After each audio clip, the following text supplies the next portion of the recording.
And we are live. Hello and welcome back to another episode of the Roundtable. I am Dungeon Master for tonight, Spencer Wilson, and here we are joined by our wonderful players once again. apologies we were not able to be live last week. That was me with my head exploding temporarily. As you can see, it is now fixed and pieced back together. We're ready to play some more D&D. We'll get through announcements nice and quick. Firstly, if you head over onto our channel page at twitch.tv/dragonsofAroundtable, click onto About and scroll down, you will see you can now use your Twitch bits to redeem various things in stream. It's everything from inspiration for players, you can even drop hordes of gold onto them if that is what you wish your bits to do. There's a full list, so make sure you go and check out the extent of what you can do. And in my opinion, that is probably the most creative and fun way to support the stream, if you feel like it. Apart from that, as always, we have our returning sponsor for the episode, Describe. And, well, there's really not much to say about Describe apart from, well, if you are an experienced DM or a new BDM and you're looking to jump behind the screen, but you really struggle with writing evocative descriptions of places. Maybe you want somewhere on a volcano, you want a fight on the ashen slopes of a volcano, but you have no idea how to frame it. Well, Describe has over 1,200 scenes detailing everything from places, magic items, and monsters, which you can use to really piece together any situation you'd like, and the best thing is, their team of professional writers is constantly adding more and more. So head over to describe.com/roundtable and use coupon code roundtable at checkout to get 10% off any purchase you make. And just for clarity, Describe is pronounced like D-S-C-R-Y-B. Is it? Yep. Yeah. Describe, not... You actually, no, I don't know what I'm saying. There's a little logo. Wrong side. Just down there. Cameras are weird, it inverts. Always messes with my head. But apart from that, as always, huge thank you to Sirenscape for letting us use your amazing tracks and sound sets on the stream. But with that, I hope everyone is comfy in their seats, has a drink, ready to jump into tonight's episode of Roundtable. Let's go. That's the wrong spelling, that's stream style. Let's go.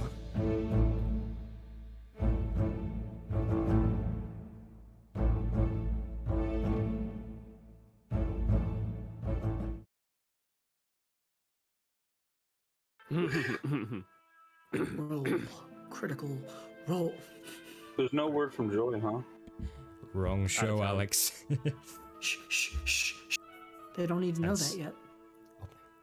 Shut up. So, where we left off, you had embarked upon a quest to hunt down, capture, or kill an escapee known as Salorus Via. You did this at the behest of Daytoni D'Amico of Lemon Underground. In return for this service, your acquaintances would be freed, Zilrona and her brother Adfir, as well as your informant on the Oblivion Choir, Ulfril, who may possess certain information to their current whereabouts and motives. You quickly headed into the Undergate Woods, which were twisted with an evil magic, but piece by piece you found out what you were hunting was no man at all, but a black dragon descended from a twisted being known as Cirrus the Oblivion. After an intense fight in the beast's putrid lair, standing strong against the dragon's many breath weapons and brutal attacks, as the fiends tried to escape, Maverick dealt the killing blow, submerged deep beneath the water, channeling a radiant eldritch blast through his magical sword, Purifier. The battle has now subsided. Around you the stench of the lair dissipates as various stagnant clumps of choking vines and moss fall to the floor. You each find your body quickly beginning to ache as the adrenaline surge of a fight subsides and courses through you. Your legs are heavy, your head's tingling and odd. Not to mention the various wounds and damages you have sustained, all to varying degrees. Kishore, obviously, you're good as new. Maverick, you've withstood multiple breath attacks from a dragon. Stand on the water's edge of the indoor lake in this still humid cavern. Around you, the dragon's hoard twinkles and shines, great stacks of gems and gold in this expansive space. What would everyone like to do? I assume Joy is just shoveling money into the bag of holding. Yeah, just huge chunks of gold at a time. But apart from that, what the rest of you doing? Probably like to get my own cut. Garcus is just gonna lie down, just lie down on the ground. He's just Garcus is just on the ground, eating as like heavily as possible, ceiling, Okay. and just exhausted. Okay. What about the rest of you? I'm thinking Lugos wants to make it seem like he doesn't care about money, but he knows that they're gonna need funding for stuff, so he'll start like, I don't know, not reluctantly, but like, I don't know, boredly, just like, you know, picking up gold and shit. Okay. Maverick, what about you? I am equally as exhausted. I am. Yeah. I'm gonna take my time and look through the hoard, see if there's anything particularly interesting other than gold. I'm gonna Okay. take my fair share, but I want to see if there's more. So, I'd say you can either make a check and risk not getting everything in the hoard piles. We're doing it very quickly, or you can spend half an hour equal to a short rest looking through the piles and get everything of interest. That is up to you. Oh, I'm taking the long. Taking the long option. Oh, we don't mind if we're here for a bit, right? Worst case scenario, some kobolds come back down this way, but they said that they wouldn't, so. I don't mind taking my time. I can't sit up right now. Right. Okay. I'm just gonna grab take me a look something around. if you're sifting right now. I'll look in a minute. How you feeling? I'm just gonna lie on the ground here for a minute and catch my breath, and then I'll have a look around. I just aim right now, and yeah. So, as I'm, would it be possible for me to sing a song while I look around? What kind of song do you have in mind? Well, bits and pieces of the song that I've been working on. Take a short rest. I'm gonna try and do my Song of Rest ability. Okay. So, when you roll your hit dice, you can add an additional 1d6. I'd say that is possible, but unfortunately, yeah. So the rest of them can take short rest, but if you're using your short rest to look for the gold, you'll be able to do the song, but you won't be able to get any hit dice back yourselves, get any of the benefits of a short rest, which is fine for you anyway, because you didn't take any damage. Correct, and I don't get spell slots back, so that's exactly what I'll do. Okay. So you're doing that, unless you. Oh, I think I'm actually gonna start looking through gold, because I'm kind of want to like get something, like, you know, make a bit of extra money out of this, you know. okay. So I have things I need money for, so I'm not gonna bother short resting. I'm just gonna take all the gold that I can and jewels and whatnot. okay. Maverick's looking pretty goofed up, right? I'd say so, if he agrees with it, of course. He's muted though. He can't agree when he's muted. I'm at 10 health. Do you have any healing abilities? You use them all on everybody else, right? Yeah, I am literally out of healing light. I'm out of second wind. I'm out of healing hands and out of radiant soul. I'm out of everything. All right, I'll walk over to Maverick and I'll kneel down and I'll hand him a potion. Sweet. My Standard. rate- Oh yeah, Yep, standard healing potion. yeah. That was one I kind of gave to everybody. I think you're gonna be needing this a little bit more than I. So, heal up, bud. Rest up. Take what you need. That is a standard, correct? That Yeah, is 2d4 standard, yeah. plus 2. Yeah, 2d4 plus 2 for me. Can I Nine. also take a 9. potion of healing? Because I think I have one. You do have one, yeah. Correct me, but I think that is also standard. Let me I just check will- currency for you. Yeah, I so think they're all standard that we have, yeah. as Yeah, it is 2d4 plus 2. so as the injured people begin to take this small vial of red arcane liquid and drink it down, you look and your wounds begin to magically close and seal themselves. Skin comes straight over and grafts itself. As you look and your wounds begin to almost disappear, and you feel much better. Okay. Garcus, that's another 4 HP regained for you. And Mr. Shaw, as the others are doing this, I'm gonna say well, just spending your half an hour searching for gold, and I'll say the others can take a short rest if they so wish. Garcus, of course, you're helping as well, but does that sound like the plan going forward? Yes. Okay. Make So- sure to roll your 1d6s extra first. Because I am so- performing a Song of Rest. So as Kishor's voice echoes around this cavern from every crack and crevice, you all feel somewhat relaxed and calm. It's been an intense fight, but his soothing words make it easier to catch a breath or two as you rest. So, as he says, everyone who is getting hit dice back, get their extra d6. Anyway, Kishore, as you begin to dive into these huge stacks of gold, throwing coins aside, trying to see anything interesting, you come across various items, and half an hour later, after acquiring them all, you piece them together in front of you. And what you find is as follows. Firstly, you find 813 gold pieces. You find a small tub of ointment. It's a faint purple glass, and inside this ointment is like a very thick cream.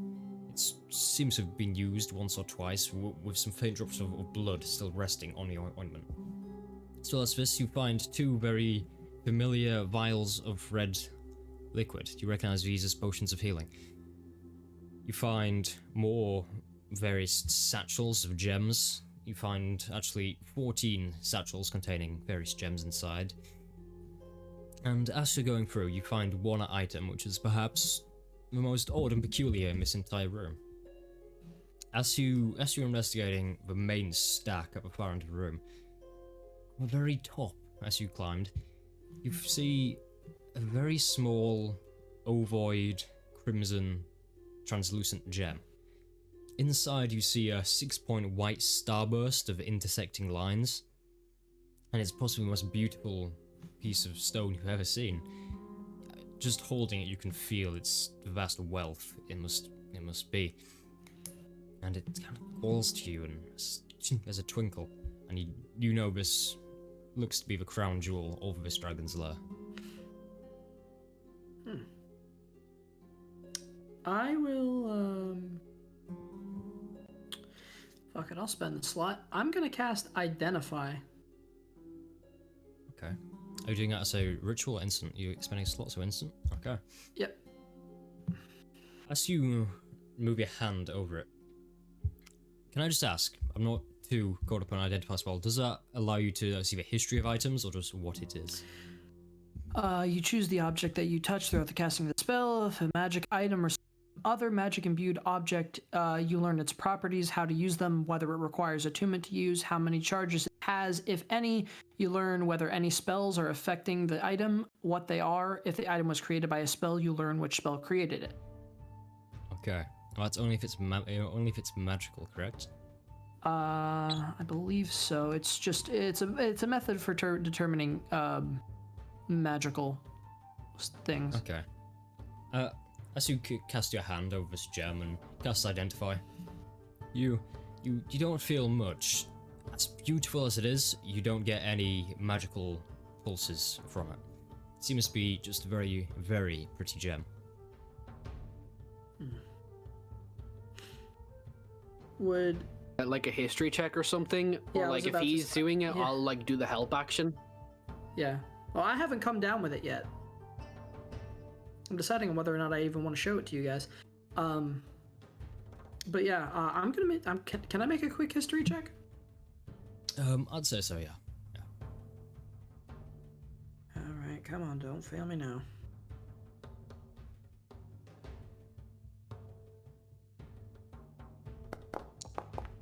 Natural 20. Okay. Ooh, Even though you know this thing isn't magical as you cast Identify, looking closer, there's a sudden twang of information in your head because you have heard stories of this gem. In the southern continents of Bezier, there was a certain gem that adorned every single crown the kings wore. This gem was known as the Eye of Bezier, and a long time ago, as parts of their civilization fell, it was lost to the oceans, and no one really knew where it ended up after. And This matches every description you've ever heard of such a gem. A purple overload gemstone with a white starburst inside. This is an ancient gem passed down from king to king, and somehow it is now in your hand. Huh. I tucked this one away very secretly. I'd say, because everyone else is in a short rest, I'm gonna say you can do that without having to make any checks. You just slip it into your pocket as everyone else is resting and healing their wounds. And as I finish that, I'm gonna come back down to the group. Well, found quite a bit of things. We've got this purple tub of ointment, not really sure what it is, but 2 potions of healing, 14 gemstones worth of bags worth of stones, and that's about all I found. On top of the, hordes of gold here. Do I find anything? Because I also wanted to search. You also wanted to search? What you found was... What you found was roll me a D100 for me. Sure. No problem at all, man. In the gem piles, you found a single 100-sided dice. Well, 2 10-sided dice, which is arguably much less cool. 19. 19. Wonderful. Okay. Lugos, you went to a different part of the cavern, to shore, as you're searching. And what you found was, as logic would then go, slightly different. As you were looking through, that's a 19, you pick something up. You immediately looked at this because it's much different from the gold everywhere else. In a small conical flask, corked? Not corked. Corked at the top. Corked, yeah. There you go. Yep.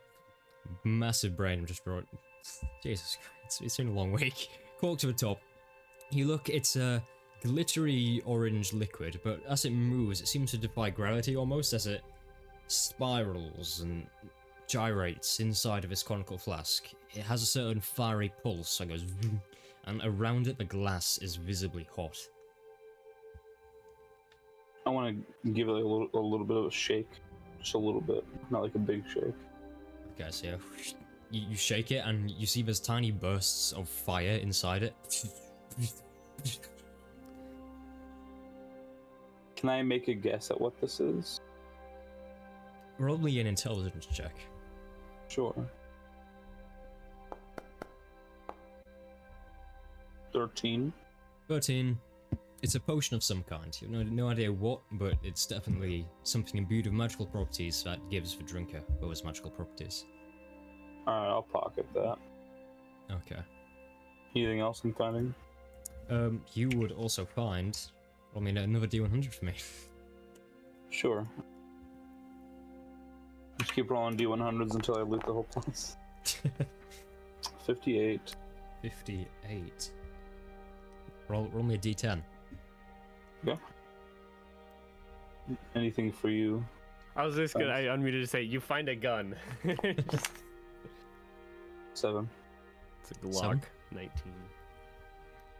Okay. Fair enough.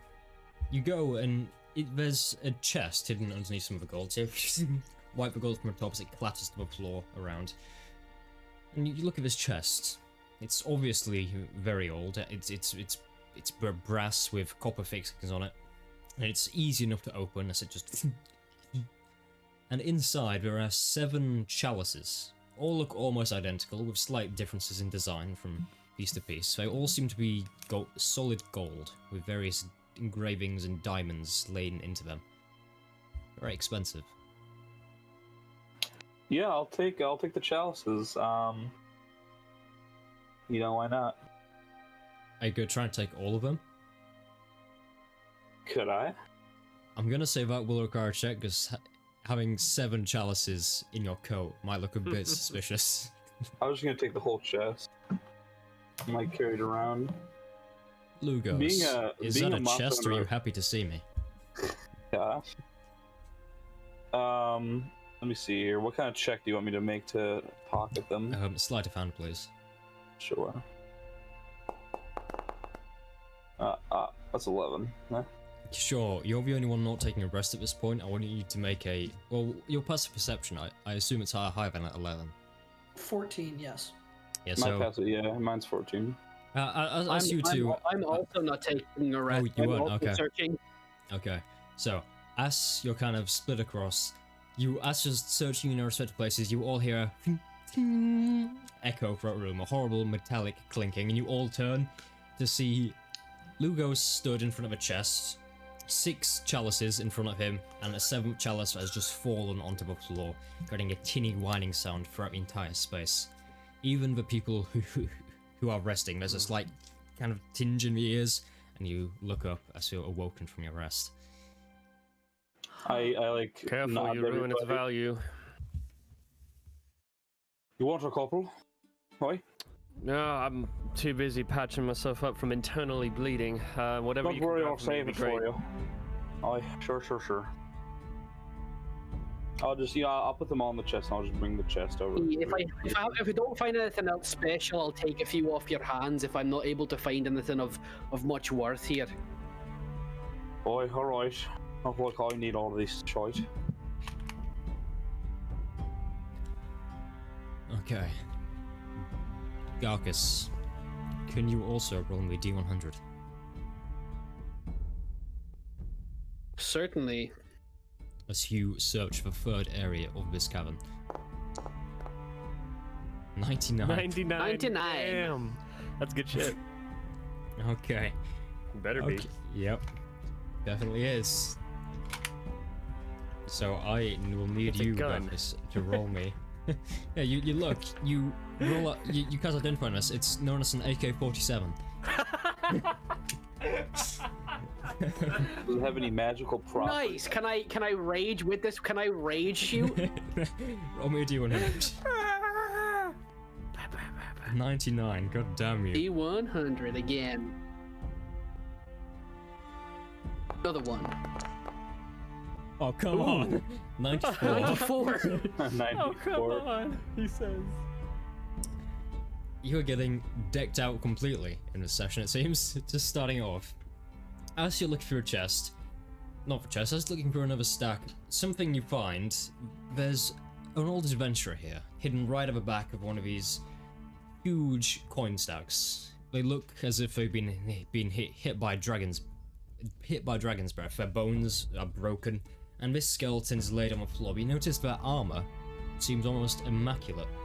It's splint armor, very finely made, woven down with beautiful kind of panels, looking seamless, almost insectoid in its design, with colours of aqua and gold. It's a beautiful southern piece, you reckon, and it looks almost untouched, whilst the rest of the skeleton is completely charred.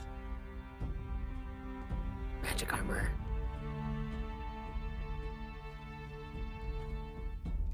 Yes, I will. Can I try and like take it off? Like try and undo it? Because as you kind of reach to undo a collapse at the back, the entire skeleton just collapses onto the floor in a pile of bones. You broke it. I did not mean to disturb you, and I'll kind of like do like a little like head nod and like respect to like this fallen adventurer, and I'll be like, "What are you?" Okay. As well as that, I would like you to roll me 66. Oh, I see. 66. 26. So you also find 2,600 gold pieces. Ooh. And roll me another Oh, 3d6. Another 3d6. Oh my god. This is he's why going- the 99 was so. You rolled a. Oh my god. Gimme. And you find another 13 13. beautiful gems. You reckon they could be worth between about 50 and 150 gold pieces each? You could take all that. Can I try on the armor, Gargus? Man is set for life. but he's a barbarian, so he would best friend Maverick the so- splint armor, right? Can I am I able to like determine if this armor is special in any way? I mean, like I have a bit of. Oh wait. I have a feature where I can detect magical items or magic. I think. Okay. If that is the case, find, I if have you find the magic. details of that feature. What? You can open your awareness to the presence of magic. You know the location of any spell or magic item within 60 feet of you. Okay. This also makes searching the entire horde much easier. So as you stand there and kind of channel this inner sense inside of you, you feel a wild magic surge once again building, but you suppress it to kind of a level where you can feel the cause of other magic around you. Immediately, with this kind of sense about you, glance down, and you see faint aqua blue lines of pure eldritch slowly echoing out like ripples in space itself around this armor. And actually, as you do this, you look, your axe emanates much of the same ripples, so you get the sense this is magical. Well, then I'm a put that bad boy on, like over Okay. like my leather straps. Okay, you equip it, and it immediately just feels comfortable on yourself, and that is gonna be +1 splint armor.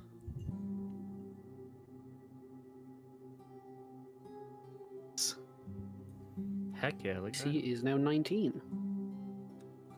God. Okay, as Garcus finishes his search, I guess I'll head back and I'll just be like, well, don't know about you, but I found this, and I just point to my armor. I'm like, well, you know, I'm kind of known for finding cool things, you know. Hurt. I'm still bleeding profusely. Then, if I might make a suggestion, you sit down and I can take a look at what we've got, see if there's anything more particular we want to learn about them.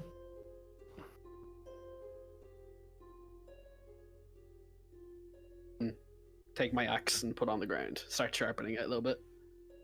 okay. I'm just glad to not be bleeding. Yeah, I'm gonna take that 10-minute identify on that purple ointment that I found. Okay. And but by the end of this identify spell, I will also say Maverick has done a short rest. He's kind of healed up appropriately to where he can actually engage in human conversation. Yeah, I am not a vegetable no longer. So, sure, as you get this ointment out in front of you, you sniff it. It smells of blueberries faintly. Clinical blueberries. Sniff it again, and then you wave your hand over it and stay there for 10 minutes or so. And you've heard of this. It's definitely magical. Sometimes it is sold in magic shops under the name Keogh Tomes Ointment. Waving over it, you get the sense it can be used to heal wounds. When applied to the skin, it could probably instantly cover whatever wounds you have, and almost a synthetic flesh over that easily cures you. And you get the sense that it might also, when ingested, defend against poison to an extent. All right. Nice. It's like a jam. Anti-poison jam. You have found a And, magical gem. Hey, Lugos. Did you find anything Oi. you want me to take a look at? I mean, just a couple chalices, but I don't get the sense that they're magic at all. Oh, so But take a look. Talk, I just gesture to the... not gonna talk about the fucking potion, bitch. Oh, right. Yeah, I forgot about it here. I just toss it to him. It's I volatile and it explodes on impact. perfect. Right, that's it. TPK, that's done. Okay, It's a Thank you a for watching. potion Let's of have a campaign fireball. end. Magical Molotov. It's a Yeah, so- Molotov. You all I'm kind of gonna you all hold your breath for a second as it's tossed through the air, and you see various kind of explosions within the glass. As Kishore, you catch it in your hands, and then you take time to cast identify.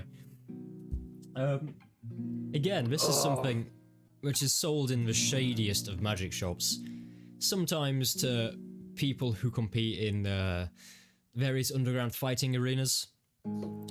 Some people call it a potion of fire breathing. Well, Oh, that's hot. Mr. Lugos, you have found yourself something that will give you the ability like dragon. All right. Drink this, and you'll be able to breathe fire. Oh, that's awesome. Really. Right. All right. And Can't let you cool. fuckers have all the fun. I think I Appreciate can it, feel mate. my arms and legs now. So are we gonna split this all up, or are we taking what we find and keep?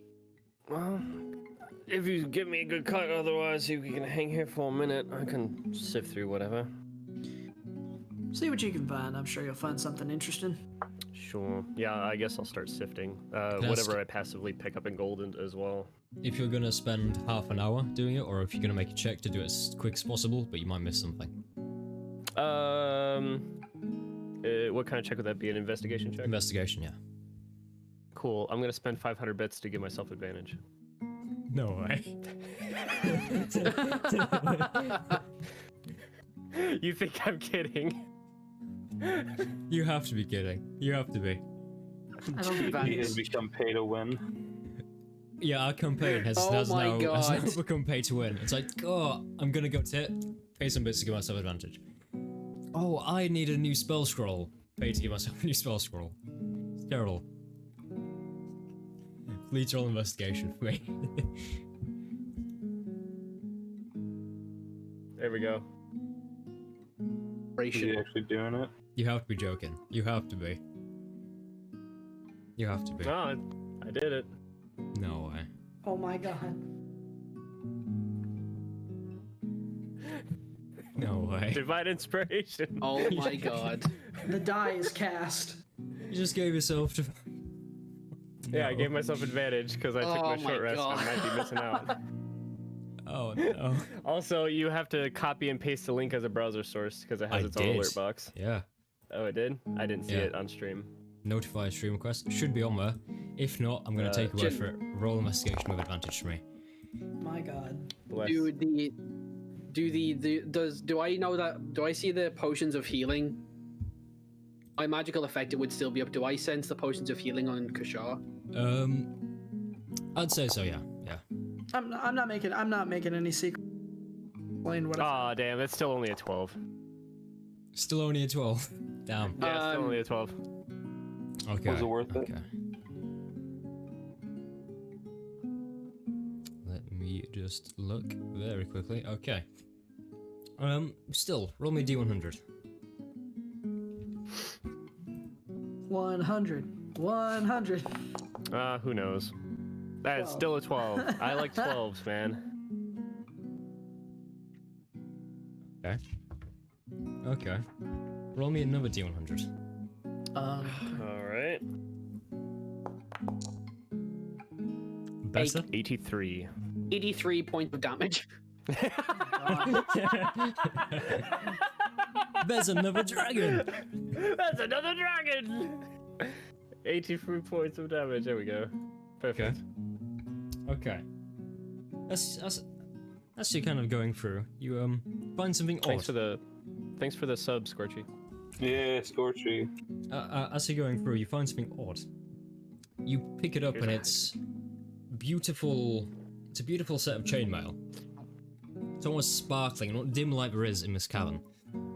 And this chainmail Ooh. seems to be made of a rock-like material, sparkling gemstones and sparkling chain links. And as you look at it, it's incredibly lightweight. It seems incredibly durable at the same time. Can't quite figure out what it is, but you get the feeling it's very old, possibly hundreds of years, and also very effective against any very damaging hits. Effective against very damaging hits. Does it smell like adamantine? It does not. Okay. Hey, Kishore. Think I've found something with magical properties.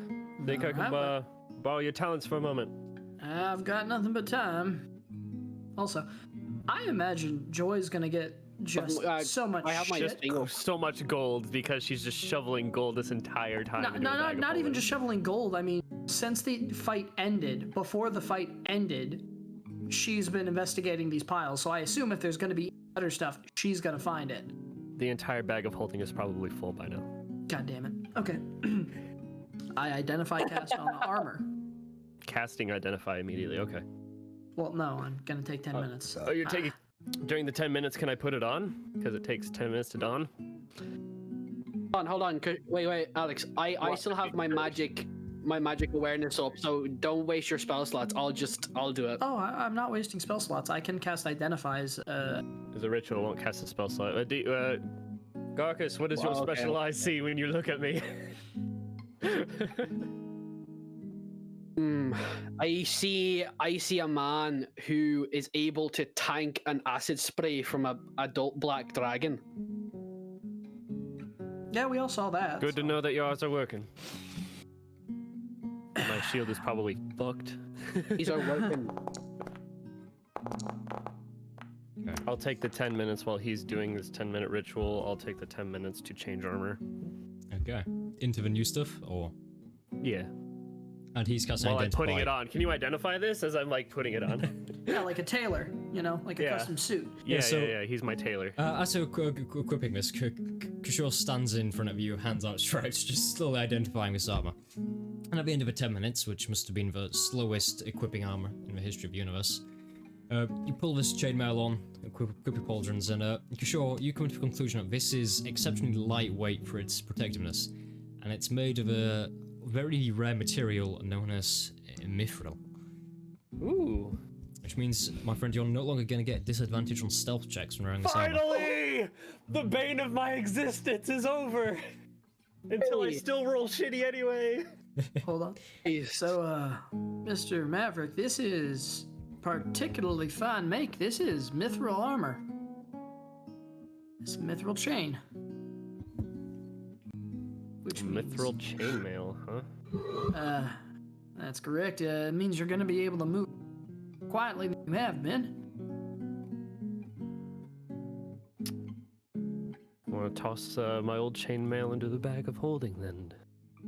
To the smithy that goes. It's questionable whether, as you toss it into a bag of holding, it's questionable whether it could be still considered chainmail. It's probably all fused together.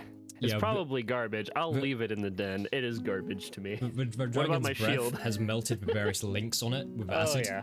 Your shield has like large scorch marks covering it. The outsides are kind of frayed and dented. It's functional, but you don't know for how much longer. The next town I go to, I'll buy a shield, but for now I'll keep it. I'll toss the chain though. It is. I'm going through armor like I go through socks. So, once we're all eventually done looting, Mr. Garcus, I have a question. I don't mean to disrespect your employer none, but he's not the kind of person that's gonna see us in our new digs, some of us, and demand it for payment, is he?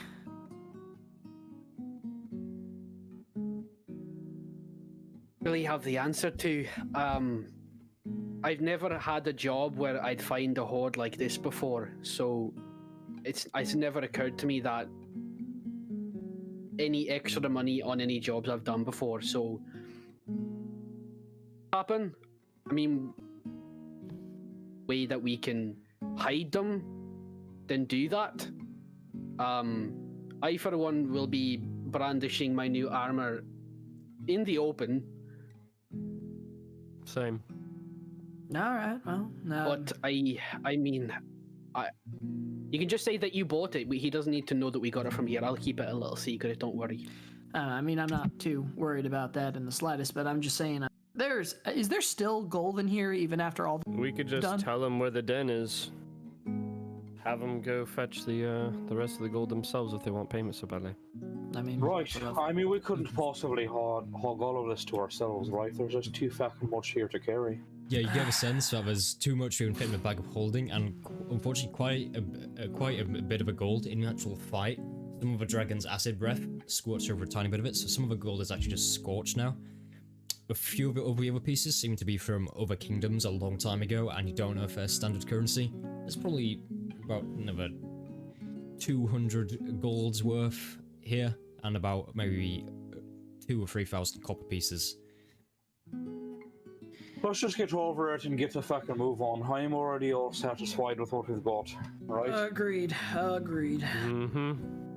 I'm just gonna say for flavor, Joy takes another handful of gold. I can hear you. Just yoink.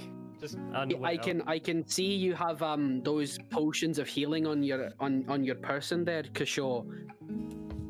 One of those. I'm kind of still a bit hurt. No, take it. I still have plenty of these. It's all yours. I toss over. I'll just take one. Just in case, in case I need a little Regular one? Yep. Okay, roll 2d4 plus 2 for me. That's again you. Take a healing potion down. 9 hit points back. Nice, almost full. Okay, For so sure, again, mate. the wounds begin to. Yeah.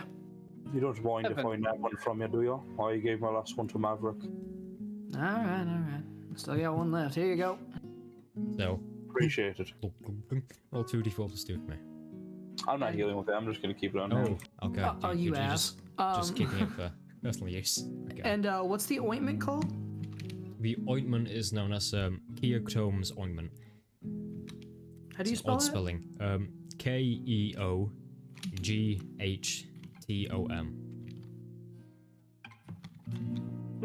Interesting. I don't think that's something that I can add to my inventories. Keoghtom. It's a very odd word. I don't have it in my D&D Beyond, so I'll see if I can get it for you. No, it is not. It is just one that is hidden in the very depths of the DMG. That's all interesting items though. Anyway. probably would explain why I do not have it. Have that for my D&D Beyond. Anyways. Cool.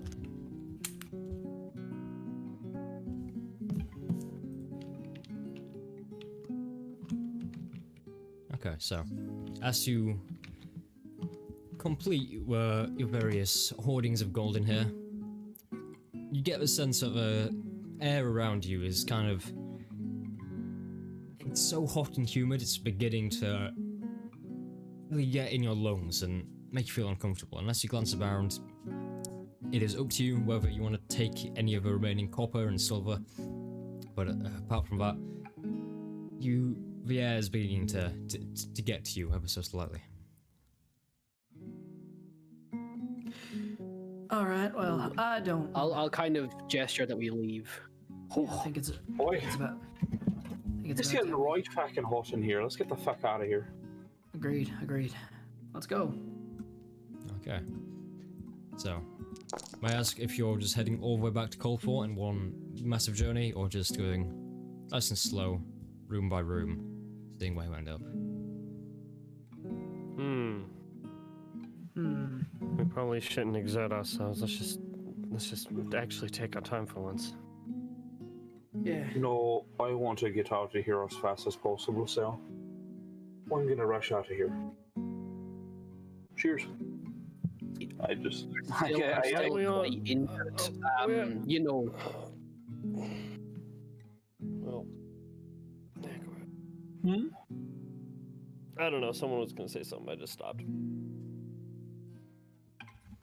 I'm seeing what Garcus is trying to say. Yeah. I would as quick as possible, but we don't want to rush and we don't want to overexert ourselves because still quite injured. I mean, yeah, it's not like every day you get to. For you guys to die, pretty much. Yeah, it's not every day you get to fight and survive a dragon. So. Right, don't worry. I'll keep an eye on you, but I'm not trying to waste no time getting out of this cave. So I'll scout ahead. How about that? All right, making sure that there's nothing that we run into. All right, I guess. You all take your time, and I just dash off. Can I ask where you're stopping, or are you just dashing all the way back to Coldfort? I'm just gonna stop at the mouth of the cave for Okay. everybody. So, in an immediate flurry of footsteps, Lugos darts down the cave. As you head back through, you notice much of a very odd, sticky plant life that was covering the cave walls has now fallen off onto the ground and disappeared into a thin dust. And as you continue down the cave, the oppressive feeling you once felt in here seems to have been gone. And emerging from the cave mouth into, I'd say at this point it's about 10 or 11 o'clock in the morning. As you emerge to the morning air, you look around you and the Undergate woods, before they were twisted with vines and mangled trees overhead, but now trees stand plenty of space in between them, nice forest paths to either side, and you hear first chirps of the birds returning to the trees around you. It seems whatever dark influence this dragon had on the surrounding area seems to have disappeared, but for the most part it seems safe, nothing too out of the ordinary. Well, now that we're out of there, might as well make our way back.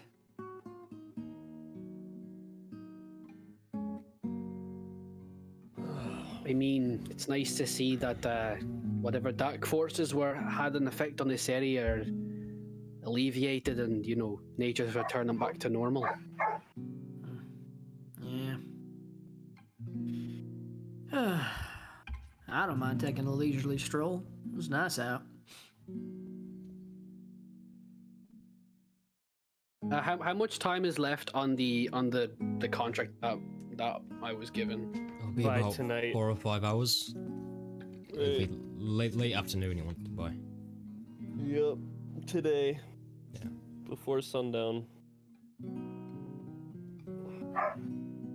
I do not mind a leisurely stroll back, but as soon as we get into town, I'd suggest we'd probably get this all squared away so that we can, figure out what we're doing. Yeah, I'd say leisurely stroll back would probably take you about an hour and 20 minutes isn't far. Right. Sounds good to me. All right. Okay. Despair. Is that the consensus from everyone to take a nice slow stroll through the nice peaceful forests back to Colfort?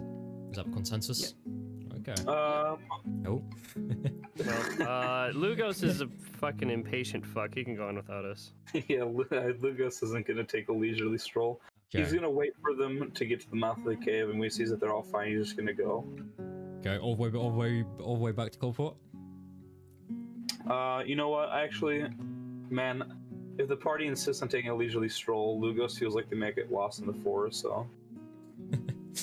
We're just like taking a stroll, and Lugos is like, dude, fucking Naruto ninja jumping between trees and shit. That's how he moves Crack through the addict. forest, yeah. Fucking Okay. crack addict. Yeah, okay, I guess I'll, No, he would. He totally would. Don't pretend that he wouldn't. Yeah. Don't pretend that he wouldn't be a crack scouting addict. ahead, for the party and coming back every now and then, giving them updates. Yeah. Okay. As you proceed in this odd convoy formation through the Undergate forests, there's a wonderful crunching of dirt beneath your feet as you step through the new shade. The sun comes up, and to say it's an early winter's day, there's a surprising amount of sunlight, and it breaks through the clouds to cast a beautiful white light down on you. As you go glancing about, as you further head through the forest, you see various denizens of this area. You see newfound squirrels going up trees. You see various animals of the forest all around you: owls, birds, foxes, and rabbits. And you notice as you're passing a small stream, you see a large stag drinking from the water. And as the gnome had told you the other day, most water here, if you drink it, will immediately make you sick. So it's nice to see at least the water's fixed as well. Anyway, you continue to head nice. out of the forest. The sun continually beating down on you as you head through these beautiful glades onwards and onwards. Soon enough, you arrive back at the yellowy orange dirt path, grass to either side, as you head down towards Colport. The path grows slowly more and more cobbled as you head towards civilization, farmhouses spring up to either side of you, as you see various people out and about on their days, tending to the crops and the animals. Gathering in, as you're heading past, there's a slight wave from a few villagers. Most of them dirty faces, dressed in burlap clothing. People going about their simple lives. But you head onwards back towards the city gates of Colfort. Again, the grey, stout walls are set, the large black gates, gold on them. Open at this time of day, traffic going through, and again, the tyrannum atop of the gates. As you approach the gates, Lugos, I'd say, even though you're kind of seeing the party, you're still scouting ahead. So as you approach the gates, you see just relaxing by the left watchtower, the figure of Lugos, who was just a bit ahead of you scouting.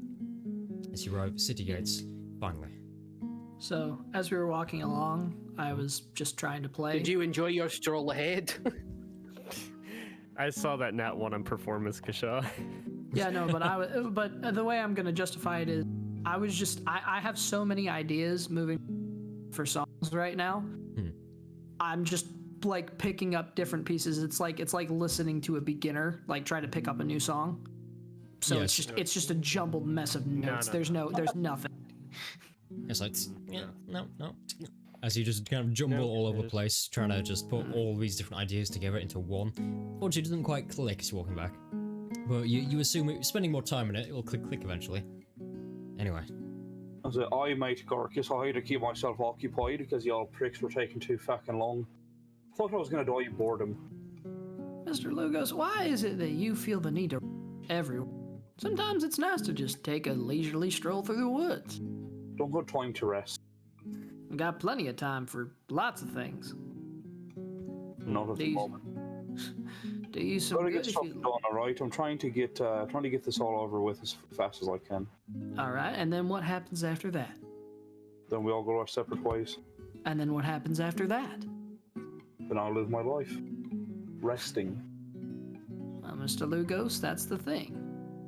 You're always gonna be doing something, even when you're busy. If you can't find the time to enjoy the small things, well then, yeah, in my opinion, you ain't doing much. You're just surviving. Lugos is like, again, like rolls his eyes like, alright. I just smirk, put my guitar to my back, and I'm like, alright, well, now that we're here, let's get this done. Darkus, are you ready to settle this business, huh? You're really gonna be wanting to be done with that place, are you? Yes, I mean, like to, like I don't mean to sound, but sense of purpose with you guys, I felt as heroic and powerful as I have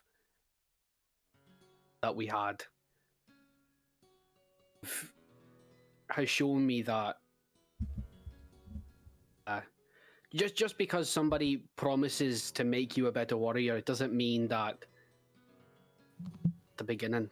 And I feel wanted, and I feel connected here. Some of you at least, maybe not here, but Leocash just looms. very much like to kind of get. I hate Discord. Everyone's cutting out except me and Spencer. Everyone. I can't hear anybody. Garkus is giving a very heartfelt speech. I know. And I can't hear anybody because Shaw's cutting out, Garkus is cutting out. I can't hear anybody.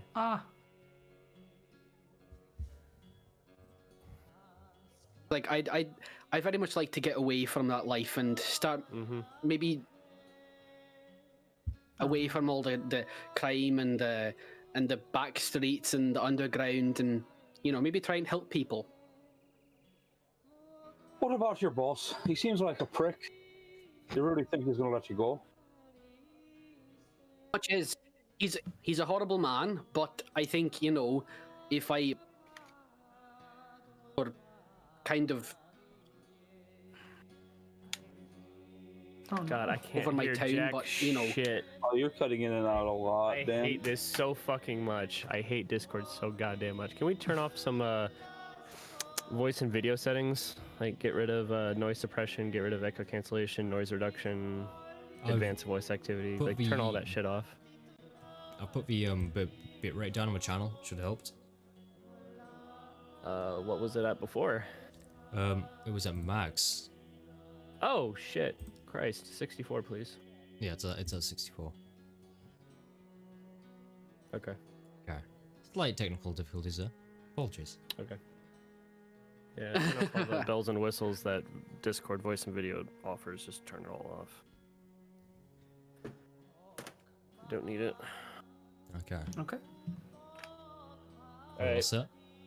Yeah, I heard most of that heartfelt stuff. I got Yeah. the gist of what he was saying. Alright, good. Okay. Well, when worst comes to worst and you have to pick a side, God forbid, right? God's forbid. Are you gonna side with us? Are you gonna side with them?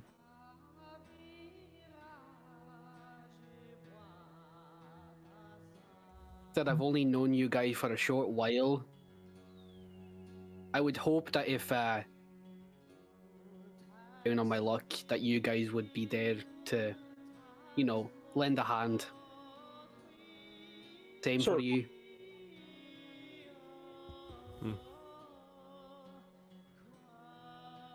Well, I myself am intent to help out anybody that I can when I can. So, Second of that. Let's just see if you can break out of this deal of yours peacefully. Of course, got we'll be your there to back. back you up if they start anything, because they currently have a couple of our friends in captivity at the moment. They don't want to make things difficult with us. That'd be the last mistake they'll ever make. There's a lot going on between my boss and your friends. There's a lot of stuff that's going on that you don't know about, and I would suggest that we make sure they're safe, and then we make sure that you guys get out of there, and then is the least of your concerns. We'll deal with that last.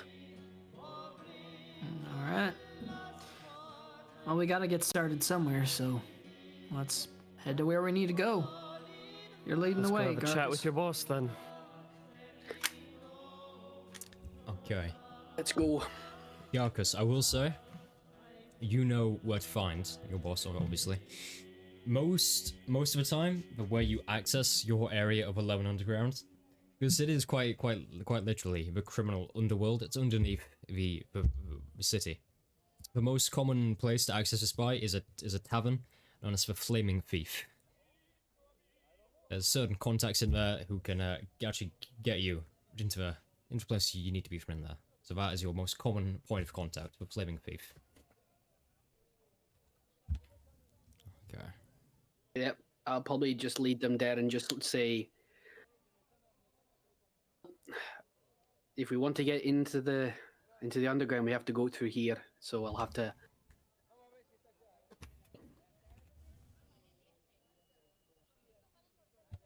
Okay. So, you begin to lead them towards a Flaming Thief, and it becomes quickly evident it's in a slightly decrepit area of the city. It's on a certain place called Kingsno Road, and you head along. And it's an interesting place from what you can see by the outside. From what you can see at this time of the day, the bottle glass windows of the Greystone Tavern glow with firelight, promising warmth, while the silhouettes of patrons move to and fro inside. Myriad smells and sounds waft from within a half-propped open door, and muffled music, bawdy, loud, but pleasant, slowly finds its way to your ears. Raucous laughter precedes drunken shouts, and as you're kind of listening to this, there's a smash of glass as a drunken figure hurtles through one of the large bay windows. He lands heavily on the mud as you see him pick himself up, scattering glass in all directions. He just looks, stands up, goes through the half-open door back inside, so you hear a cheer from inside.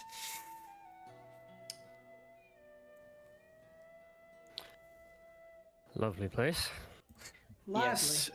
No place like home, so they play. I don't blame you for wanting to fucking leave. That window. Okay. Continuously keep fixing that window, and then every other day somebody fucking goes through it. I don't know why they keep fixing it. Just leave it open. Let people just jump through the window. Okay. So, I take it you're heading inside. Yes. Okay, so seeing someone just get thrown straight for a window, you tread in carefully. Immediately, pungent pipe smoke hangs heavy on the air here, thick enough to obscure your vision almost.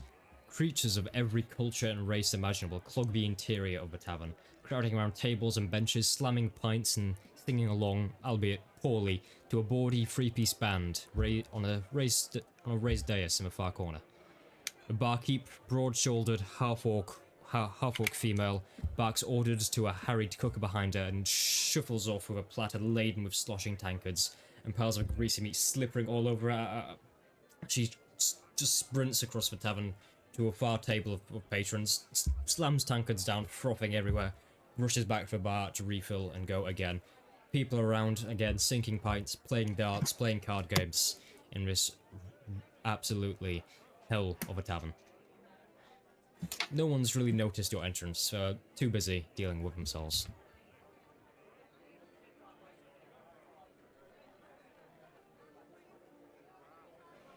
Well, I guess I'll go and I'll go find someone who, one of my contacts to. Well, would it take long for me to talk to someone? Like, would it be like I'll kind of and find someone, or is someone just readily available? You glance out of the far corner of the room, and on the far wall, there's someone you do recognize. It's a large half-orc, dressed with a satin black coat, pulled across the front. Definitely Lemon Underground, and you know this is the guardsman to the entrance known as Khan. Oh, Khan. Does he like futons?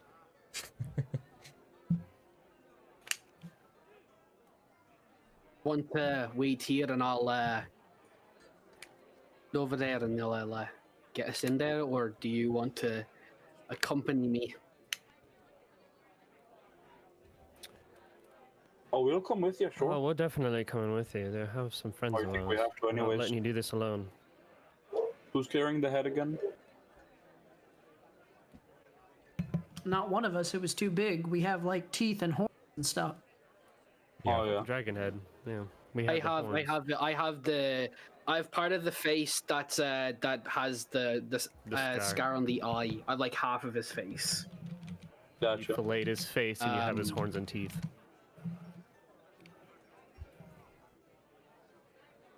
Okay, so Guess Gux is taking I'll wall. Okay. I'll approach Khan. Okay, so it's a task in itself to cross this rowdy tavern to approach Khan at the far side. As you're heading across, various drunk patrons bash into you and you pick your way through. And immediately, you come to face of this orc. Maybe 7 feet tall is what you reckon. Underneath a satin cloak, you see the glint of plate armor. He looks. Focus. I've got friends. You got a head. Who's that? We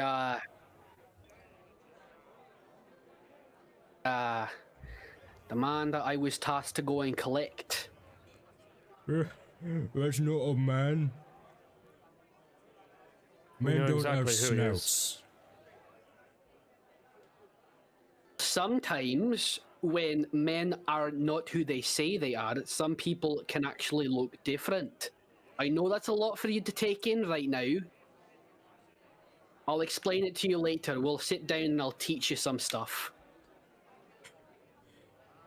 You've always been a crack-up, Carpet. Come on, then. Well done. You see as he steps one side, obviously assuming you are joking. As for Lardo, steps to one side, and he opens a door behind him on the wall.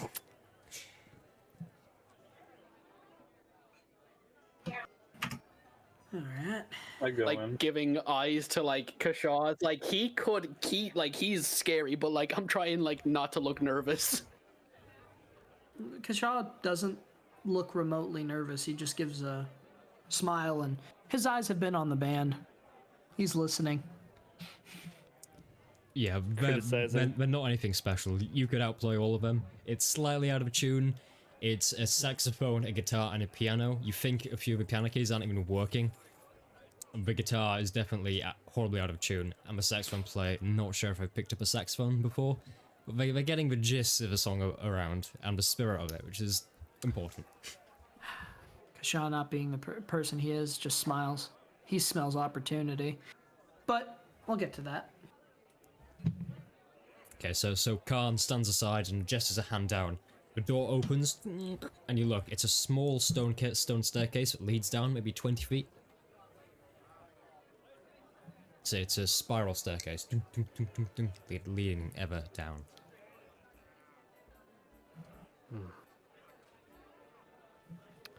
Is he just gesturing for us to go in, or is he Yeah, going just- down as well? He gives a sweeping motion with his arm. It's like a you first gesture. He's ushering us. Transforming man. Much. Workers.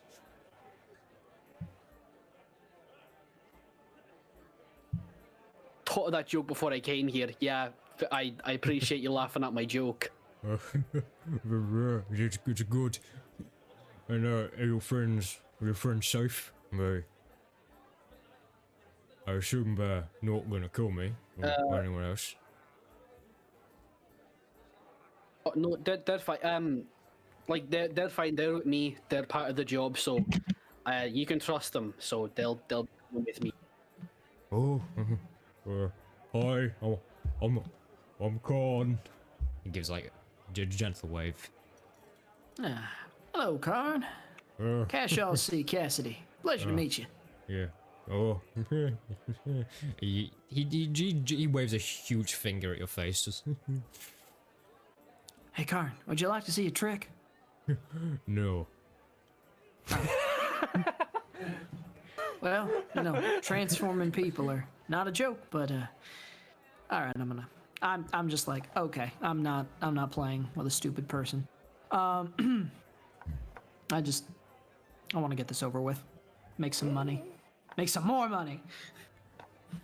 Right. In you go.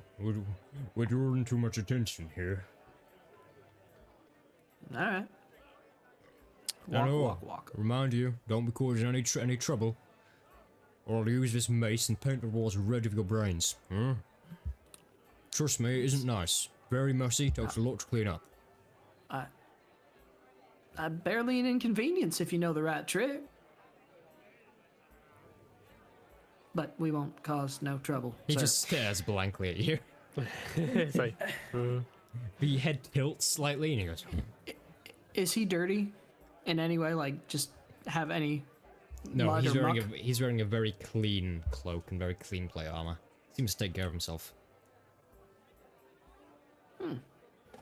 Are there any like dirty spots on the wall? There's dirty spots all over this tavern, yeah. I wave my fingers really quick and I prestidigitate them clean in his eyesight. As he's staring at the far wall, he sees a single splodge of congealed gravy just disappear from a wall. Oh, Ta-da! I think that was my stain. Oh, well, it's clean now, so yeah. Oh, so you're the cleaner of the group. I have that as an ability of mine. Yes. Oh, Can we stop wasting time here? Let's fucking get Yeah. going. Yeah. Let's go. Yeah. Okay. enjoy the trip, fellas. And he waves. Okay. What are you trying to make? Does the C for Control C Cassidy stand for cleaner? You know what? It can stand for a lot of different things. Cleaner's one of them. I don't like to share the other one. Anyways, Why are you trying to make best friends with a fucking simpleton? because making best friends with a simpleton is how you make the most money. Boy, I'm sure. Yeah, I'm sure you're sure. As if you didn't already have enough Now we money have to to- fill your pockets for a lifetime already, eh? Well, that's why I tried to make friends with you, Lugos. Sure, Had you on the back and walk down the stairs. Okay. You're heading Push. down- yeah. Kick him down the stairs. Kick him, just drop kick him. Okay. I assume you're all heading down the stairs. Yeah. Okay. Okay. So, Ooh, the It's a music's changing. it's a spiral stone staircase down, and you head further down, and as soon as you're all going down, there's a heavy of a door behind you, and you hear Khan's faint laughter behind. It appears someone else is now telling him a joke. You all continue to head down the staircase, and soon enough you enter an underpassage. Looking left and right, you appear to be in a derelict sewer system. Very wide, very tall. The grey stone appears aged, and you notice it's remarkably clean. The immediate poignant smell that you would expect to hit in the sewer does not. Instead, a faint smell of smoke and alcohol. These circular tunnels appear to be long, disused sewers, cleaned and turned into the literal definition of the criminal underworld. Looking down both sides, you see the tunnels snake away into a labyrinth of junctions, and set into the walls every so often are shops, rooms, and every so often whole buildings have been excavated under the city. No Tyrannem patrol here, but instead every so often you see those who wear the piecemeal leather armor and black cloaks of 11 Underground.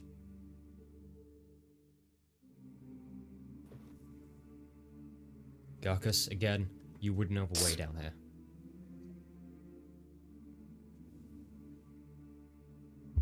I'm just preparing myself for what's about to happen.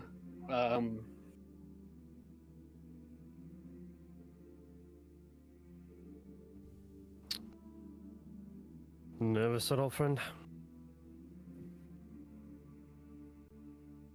I just regardless. Not entirely sure exactly what I'm going to say. I've been trying to up with something in my mind, and almost like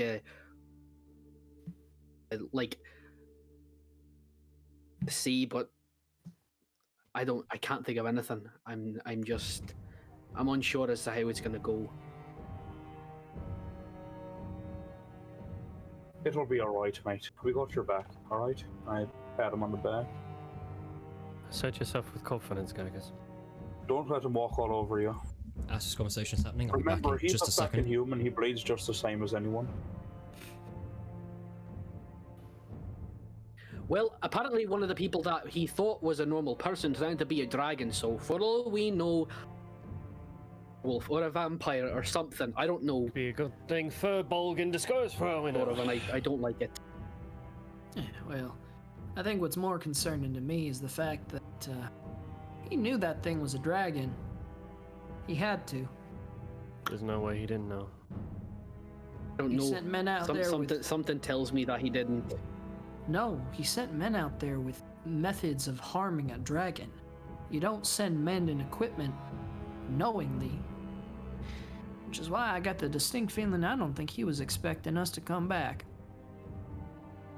He'll Send be us in out for to a the death while. wish so he can get Zorana and get rid of you. Let's just be careful, yeah? You're not coming through, Tried Dan. to get rid of me. Why would he do that? I'm not sure. Why would he do that? Why would he try and get rid of me? Why would he purposely send me out if he knew it was going to be a dragon? Like, why? Either he trusts me a lot or he was trying to kill me. We're far too in late to get out of this now, so I guess we'll get your answer pretty soon. Let's not Agreed. jump to anything until we question him and until we get our friends out of there. Yeah. Then we can get all the information that we need out of him after that's done. Right. I gotta continue on. Okay.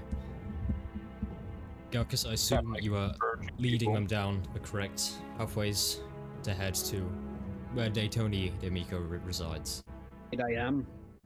Okay. It's an odd sequence of tunnels you have to go through.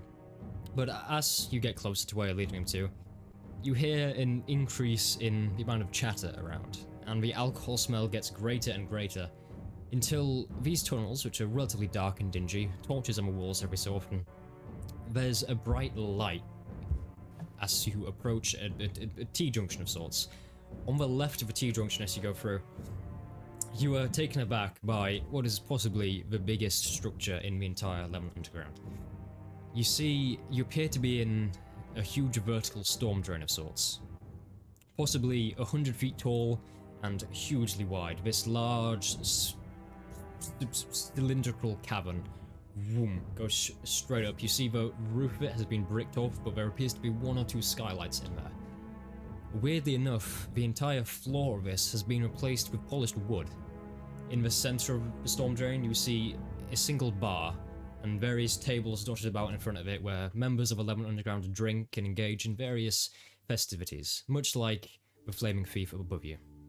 However, around the perimeter of the storm drain, as it climbs higher into the sky, in a sequence pattern upwards, you see various almost platforms attached to the sides of a wall, so it goes up and up, each in differing sizes and attached with various pulley systems and ropes. And glancing right up to the very top of the storm drain, a full wooden and iron room has been suspended by a system of pulleys and ropes to sit 80 feet above the ground, suspended, dangling from concrete. Garcus, as you're looking about this, you recognize the platform that is Daytoni D'Amico's. It's about just over halfway up, and glancing across, the way to get to it is a very homemade lift system, which consists of an iron cage, a pulley on top of it, and people at the bottom literally just yanking you up with a simple rope and pulley. This is essentially the heart of 11 Underground. You look, bar directly up platforms on the perimeter.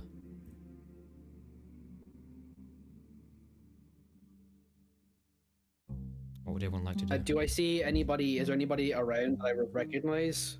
There's plenty of people, yeah. It's just various colleagues you might have worked with. Not everyone's from the same department as you. You look, you think you see someone from human resources, so you immediately turn away. What does the place smell like in here? Does it smell like sewer? No. Jane from accounting's over there. I see. You look, Karen from finances is just. it's very clean down here. It appears it's a long disused sewer, cleaned very thoroughly. There's a smell of incense and alcohol in the air, but because it's such a wide open space, it's actually kind of a fresh air smell. Alright. Okay. What would everyone like to do?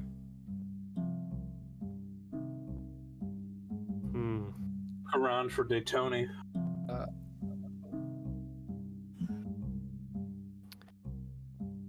Wonder where they're keeping Zoranus and her brother.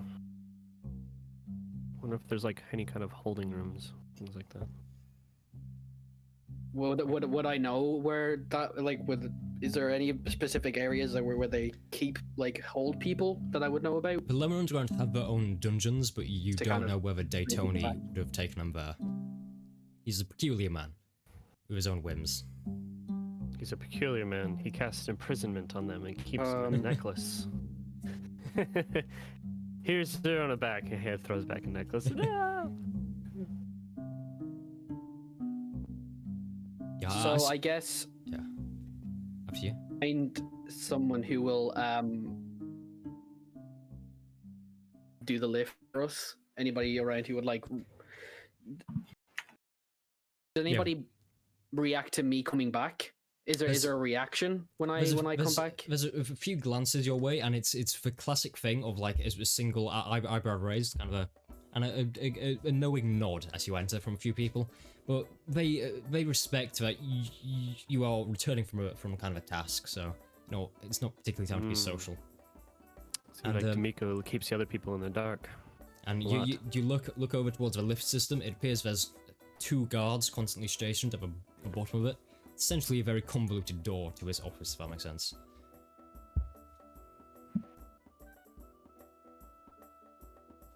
Is there anything we that go. you guys want to do or anywhere you want to look before we up? I personally No, I don't. don't like don't itching like around we this got- place. No offense. I mean, it's quite Oh, I nice in here. second Don't that. get me wrong. Are you sure about that? I don't think so. What Maverick said, I don't want to fucking crawl around this cesspool of a fucking place. That's, Not a you know, cesspool. I actually kind of like the feel of the aesthetics. However, if we weren't in such a bit of a bind with some unfortunate individuals, wouldn't be such a bad spot. It's a shame for the people in it. let's just get this over with. Also And I'd kind of lead them disappointing. towards the elevator. Okay. The 2 guards are dressed in the same piecemeal leather armor, cloaks over them, and it appears one is another half-orc and one appears to be a elven male. He looks and says, "Ah, he told me you would be coming. I take it you have what you need."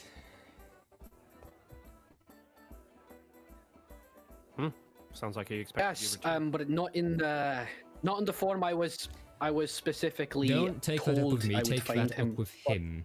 That's where your excuses should be directed, and he will see fit what to do from there. Oh, So, What a fucking push.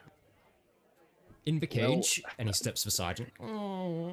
It's essentially a small avian cage, so it's a circle of a domed top. It's gonna be squeezed for everyone in.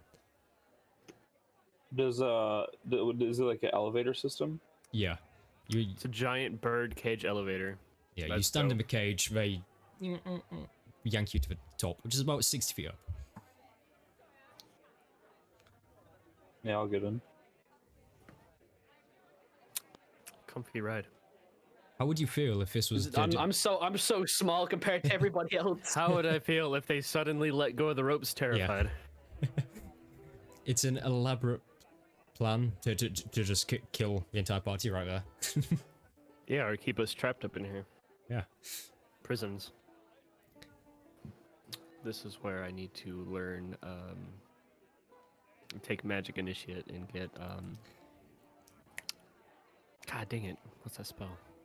Yeah, so he Mending. opens up the door. Start welding shit shut. Who's in first? Garcus after you.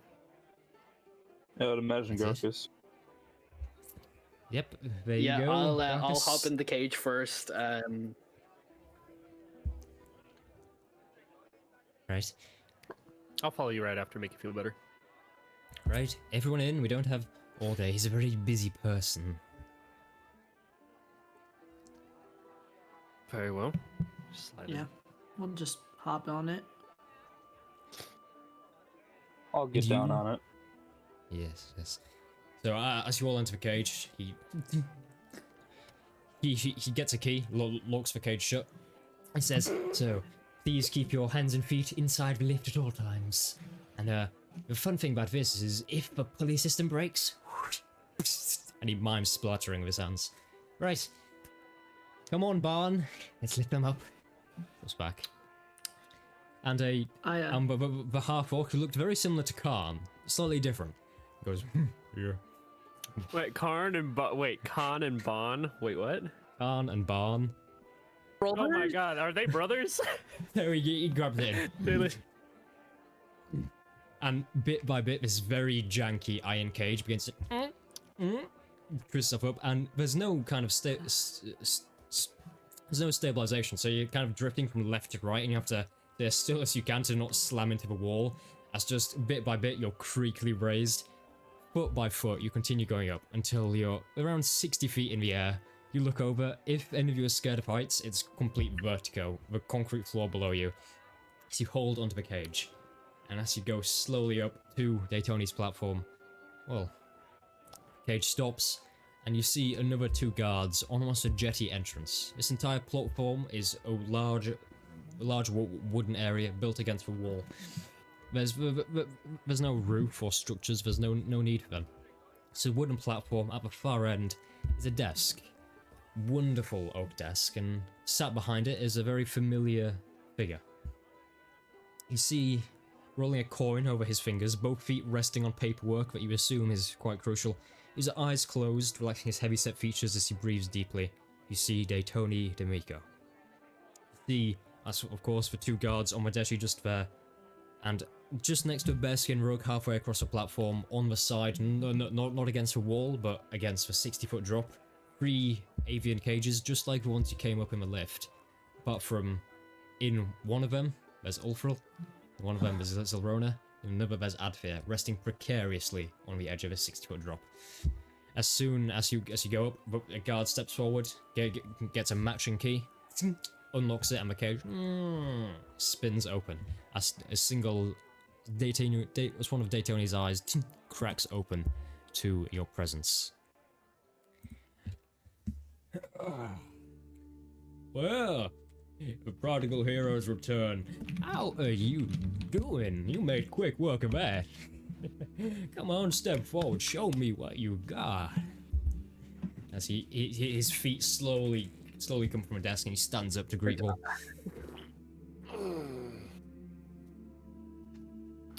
I take the half head of this dragon and I just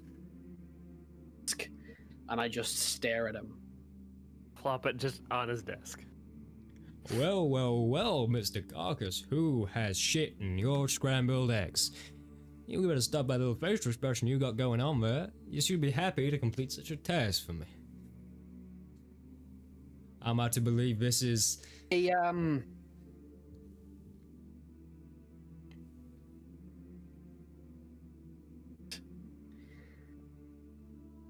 Continue your little speech. I'm happy to listen to you ramble on for a lot longer. And, oh. Wait, can I just ask, were you saying that out loud, or? Oh no, I say it to his face. Well, I see since you've been spending time with these fine people here, you've got yourself a nice pair of cojones on you. Yeah.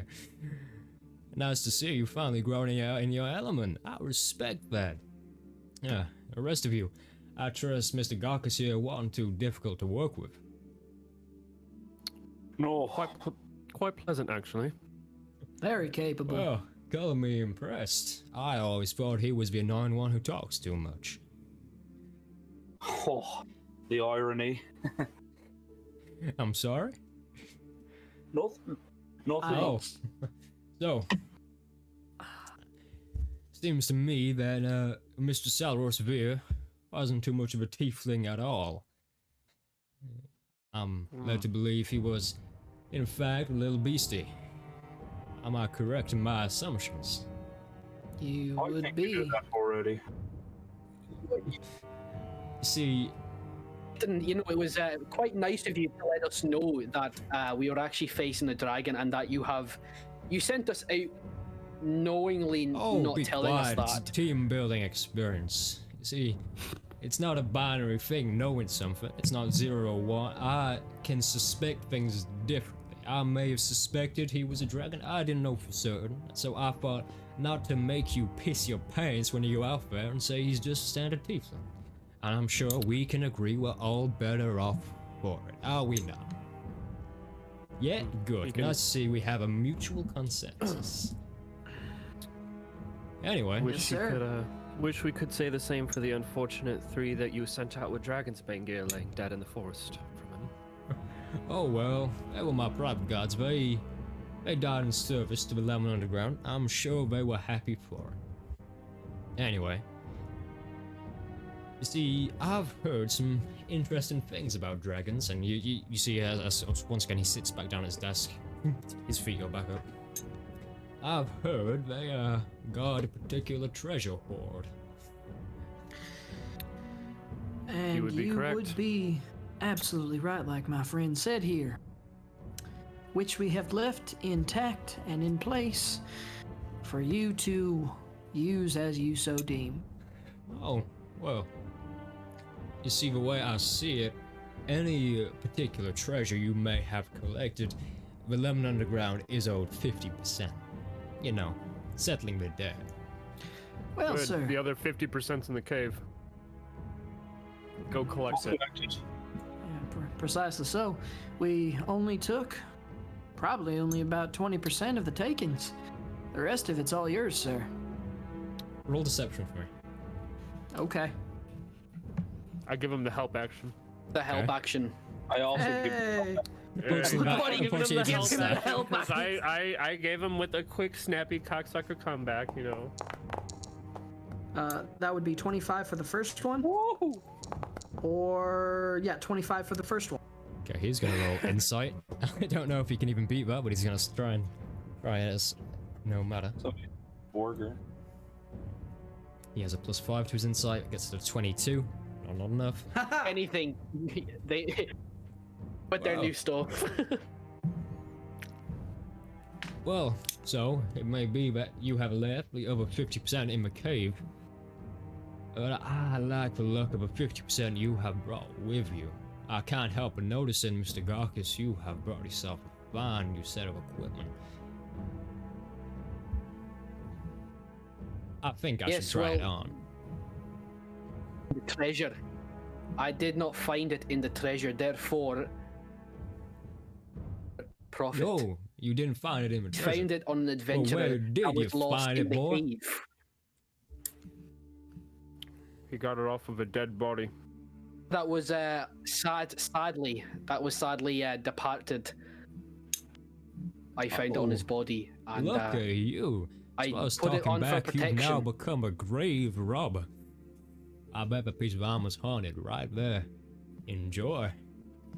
And you see as he stands up and he If it is haunted, moves over I to the don't care. cages of Zilrona, Adfair, and Ulfril, and he says, "Well, did the rest of you find anything interesting in that cave?" Nope. As a, Absolutely not. well, as a matter of fact, a little bit, but I was the one who decided to take the majority of the coin share. I'm a bard, a performer, as by nature, but I don't mind splitting it for a deal. I hand him over 7 gemstone bags and 400 gold pieces. Well, you see as his hands reach out, and he takes them. Very generous of you. Have you ever thought of possibly taking in a role at Lemon Underground? I'm too much of a free spirit for that, sir, but I do appreciate the offer. You see, we've had quite a few people say that, but it turns out, sooner or later, you grow accustomed to liking the order we bring. I'll tell you what. I do like order and law, things of that nature. But I like to travel a lot too. Should I require the services of the Lemon Underground at another time, well, my services would be more than willing to help pay the difference. But for now, this will be enough, sir, if that is completely agreeable with you. Well, I suppose it is a start. Your organization does like its favors, sir, from what I hear. Oh, we definitely do. And you are now in our speed dial books for if we ever need someone in the future.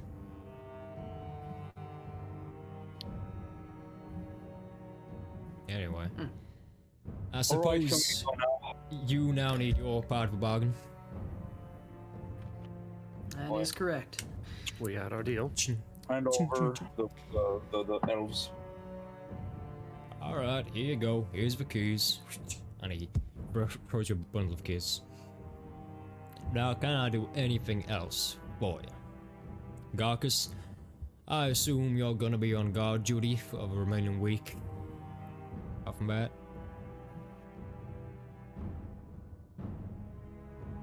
I wait until the elves, until they have like, and have come to us. Yeah, can I make sure that these cages Into aren't him. rigged to fucking fall at any moment, that they're not in any immediate danger upon unlocking and freeing them? roll investigation. Thank you. It's a sword. I'm doing a sword and Lugo spike trap. sus thing. I'm doing a Lugo sus thing. Just a flat 10. 10. They don't look to be rigged, but it looks to be in a position where a strong push could knock them over. You can, yeah. Okay, But because I Maverick thinks hate they don't this look guy. rigged. So It's like- what is Lugos doing? He's Sorry, doing everyone's- investigation as well. As Oh, yeah, you alright. both look over the cages. Why is it rolling like this? 1 second. Bro. Okay, you know, I'll just whatever. As you glance over to the cages, Maverick, you see, you see, he immediately catches your glances over, and he does the same with Lugos. But Lugos, you also think it doesn't look rigged. It just looks to be in a position where it can easily be pushed off if needs be. He looks and goes, "Oh, you don't have to worry about the cages. I'm no criminal mastermind. I just like to have a bit of leeway on those I'm talking to." Anyway, Right then. you have the keys, you can free your prisoners, then we part ways. You leave Garcus here with me. And the prisoners are right there. Yeah, the prisoners are right there. All in separate I'll cages. Before Garcus even speaks to him. Okay. Appreciate the Chin, chin. appreciate the upfront exchange. Or that was just a test. Okay. So, you go We're through- going to stand next to Garcus. once the elves kind of get past,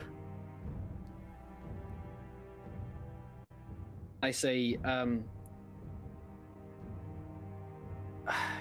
slight change in plan in terms of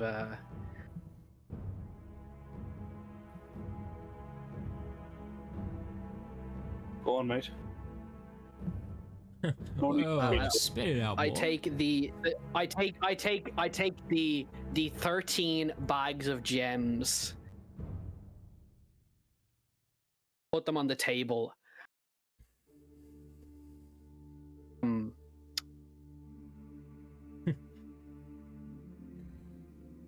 Any more? Can you repeat that?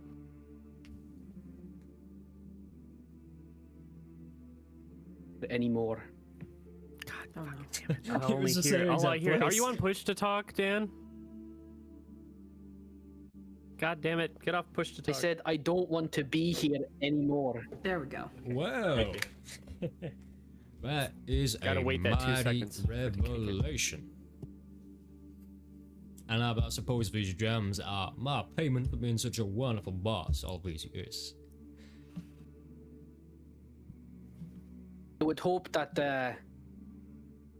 to at least keep our deal for my town Oh, side. you do know these things aren't to be negotiated with me. If you do want your freedom, I say we can go right now and have a talk with Hector. I'm sure he will be very receptive to your needs. I mean, he is just a bear. It is a 2-minute walk at best. I'm sure we won't be interrupting. You can say this to his face, rather than saying it to mine. That's what I need to do. Then I guess that's what I'll do. Okay, we're gonna go and see Hector. Or if you wait here for just a moment, I need to go and get changed into my red pants so the blood won't stain. You see as he turns. As this is happening, the cages have been unlocked. Now that means Orfril, Adfir, and Zilrona are free. Immediately, Zilrona and Adfir walk out together, and Zilrona approaches you and says, "Oh, so you came through. I take it wasn't easy. I've seen that dragon. It's a lot to free. Well, I suppose it wasn't just for us, it was for your contact here, but still, thank you. This Are they is armed? Adfir. They are not. They are just wearing the simple clothes they were taken and they have no possessions. This is We need to My arm brother. them now. Adfir. Get, This is not going to go well. yeah, get out. I'll give each of them one of my short swords. Oh, thank you, and I suppose we didn't get acquainted. I'm Adfir Trisley. Yeah, we know who you are, right? Just get out. Fucking get You- the fuck out of here, right? Well, I suppose you didn't tell me they were friendly. No, but We are they're plenty they're friendly. eccentric. What if we just, Just- while he's away, what if we just fucking leave? What? Go to your home right now, please. You know where to find us then. Yeah, go. And you see us both head off. And you see us all three just kind of stood like a black sheep on the conversation. He goes, well, I didn't expect to find myself here. Yeah, well, you have information, so we'll get to you.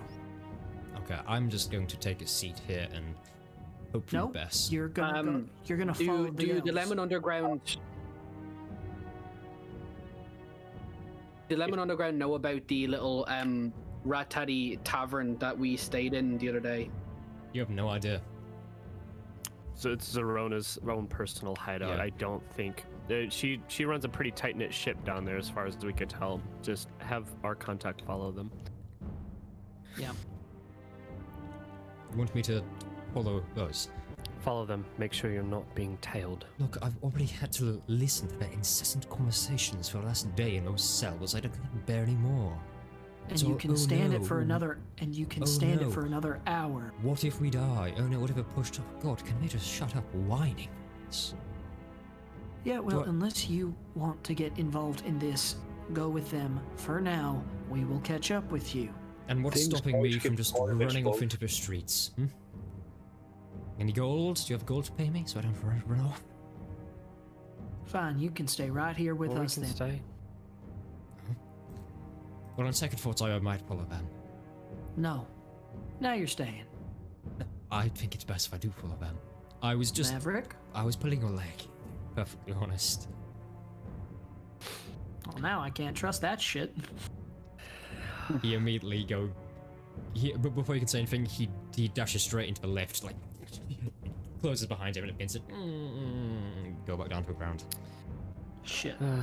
Shit. Fucking At hate that this we don't wanna be time, safe. You know, Daytoni has emerged retrospectively, from the side. we should have just let Garcus run. But whatever. Daytoni has emerged back, and just like I said, he is now dressed in all red. He appears to be wearing a red leather jacket as well. And he goes, well, I needed something waterproof. So, how about we go pay a trip to Hector? Oh, this is nice. Alright, are we all limbered up, ready to go? I suppose so, sir. I like you. You have the right idea on what to say. Insight check him. Real Roll quick. insight. Just see if he's like. Sure. I actually need to read into him as well. 12, hard to read. If he's like putting on a show about this whole Hector guy, if he's just fucking around. 12 and 11, again, hard to read. You get the sense he is... Garcus could probably tell you more about him. Kind of his personality. From just what you've read now, you don't really know. But you see immediately, he immediately begins to walk to the backside of his platform. And you see in a very mountain path fashion, again, the perimeter of this large storm drain has wooden planks set into it. And it's a very dangerous path that slowly spirals its way up to head to a dock of sorts on the very top building in here, which is the suspended iron and wood room, essentially. Very top. Whoa, after you. We gotta go up a nice path. Make sure you don't fall. Or, make sure you ain't pushed. Yeah, I'm walking up, but I'm being cautious. I'm keeping an eye on Daytoni. Yeah, I'm gonna take a spot towards the back. Is there any way I can cast message secretly? Roll sleight of hand. It's only somatic material components, is it? It's just Yeah. pointing and holding copper. Yep. But he still So has to kind of do that discreetly if you can. Hmm. 15. Let me see.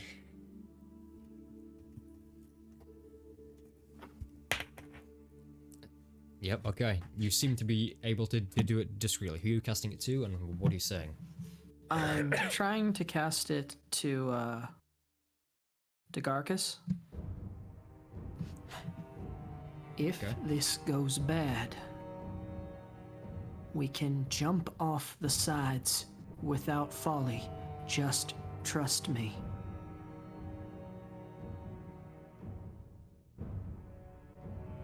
You can reply to this message. Yeah, I just You can reply to this message. I just kind of reply. I'm just saying, I trust you. And I don't send the message because I'm not risking another. But I'm gonna look at the other two and just give them, knowing nods. You've seen me cast Featherfall before, you know.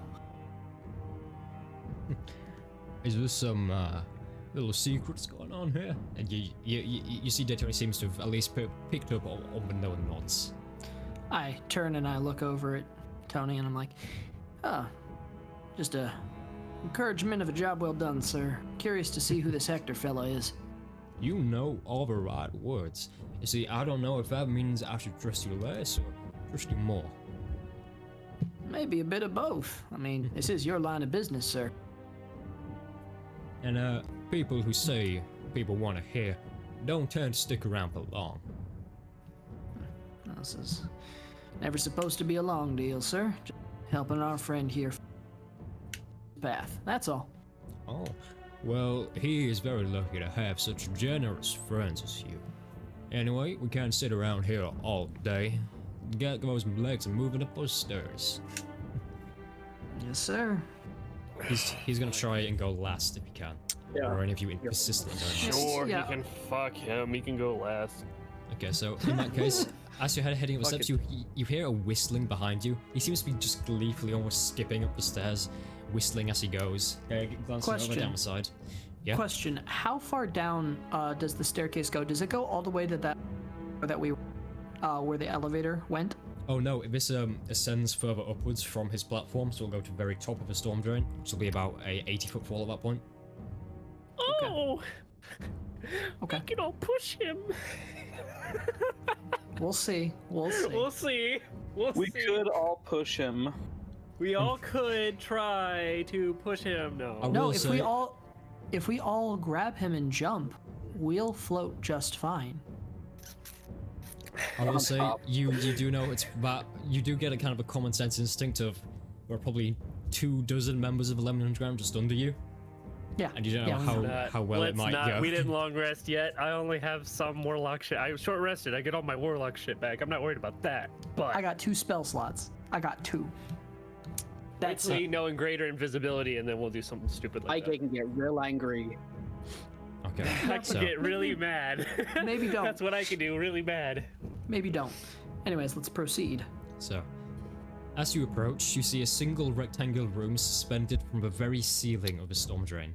The wooden iron room is held with a feat of engineering consisting of dozens of iron hooks, pulley systems, and the strongest ropes around. You see, as you continue to head up this wooden path stunk into the concrete wall, you see almost a jetty area. Goes out as the path just reaches it. It's about possibly a 2-foot step over the abyss, just onto a jetty, and outside of a heavy set double wooden door on this room, it's just almost floating and swaying side to side gently. You see 2 Goliath guards in full plate armor. Each one has a heavy halberd. The armor is inlaid with various gold, and so is the halberd. And you get the sense this is Hector's personal guard. As you head upwards, Daytona gestures you onwards over the gap and he just says, "Don't slip." Same to you. I take it you're all heading over to the jetty area. Yep. Oh boy, here we go. Okay. Boy. Both Goliaths Oh, immediately boy. turn their heads, and as you kind of get closer to these doors, you hear conversation inside, very muffled but seemingly joyful conversation, as well as faint classical music from within. Very joyful classical music again.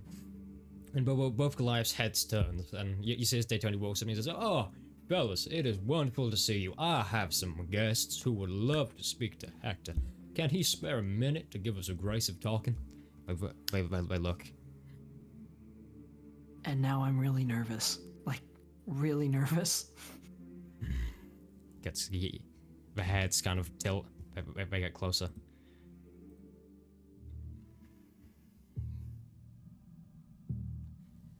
You see as both guards turn, move a hand towards the door, twist it, and a set of wooden double doors opens. You see a luxurious seating area. It's no doubt this room is an ostentatious, luxurious lair for the very leader of this vast criminal organization. Of course, Garcus, you know Hector is the head of the Lebanon Underground. You see leather furniture and ornate side tables that mark a seating area immediately greeting you, surrounded by stocked bookshelves and oak trinket cabinets. To the far end of the room is a small kitchenette area, and its main feature is a similarly condensed home bar, incredibly stocked with every alcohol you could ever want. In the center of this home bar is a large window, which allows you to look out to the cavernous space around. On the left wall sits a wide and beautiful dresser.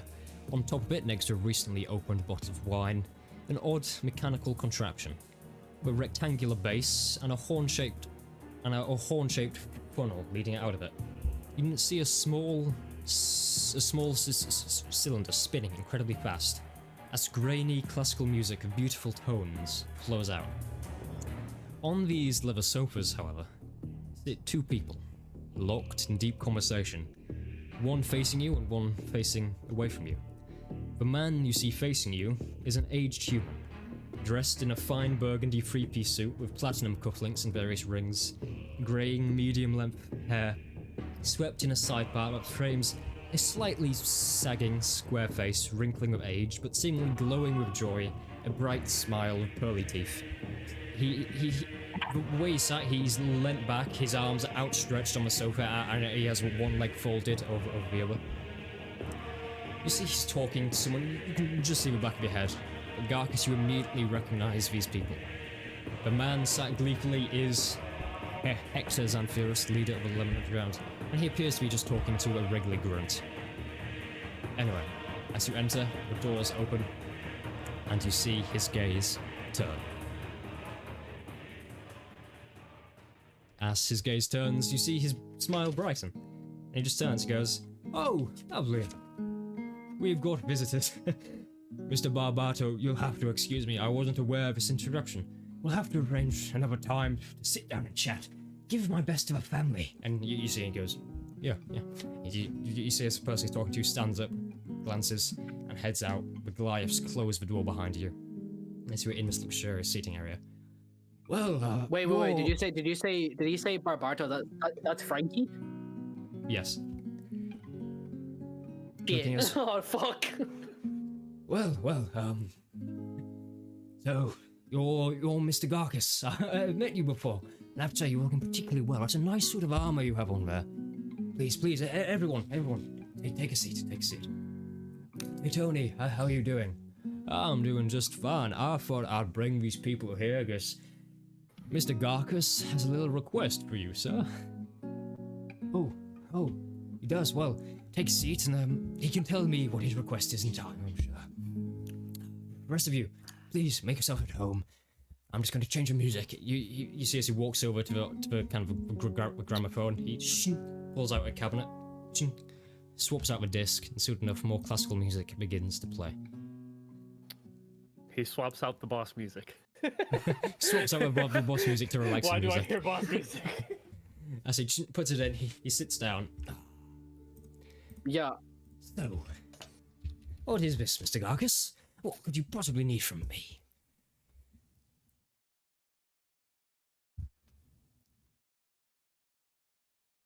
That possibly organization.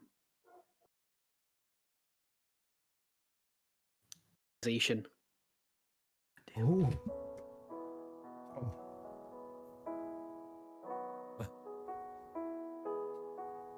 Mr. It's a big request, and I'm sure you've been a loyal servant for many years as well. You know, we're always sad to see someone leave, but I'm sure you'll have your reasons. I feel like we should talk about this at greater length, do we not? You see as he stands up from the sofa, fixes his suits. Anyone for a glass of wine? I've got a beautiful new glass. Leclerc, get Rouge Amberton, just from Tossin, my favorite red. 100% Merlot with notes of violet and blackberry, black cherry, and warm spices. Anyone want a glass? Got plenty. Sissy turns and heads towards the bar. I don't really drink. This man makes I'm me not sure that nervous. we're really looking to stay here for long, sir. We could get this over with now. Hey Tony, how about a glass for you, old friend? Oh yeah, I'll take a glass. Of course. Rest of you? Oh, come on. We're wouldn't celebrating mind. a new chapter in life. Take a glass. I wouldn't mind. Sure. You know what? You've been a hospitable gentleman so far. I wouldn't offend you by turning down a glass of Right. wine.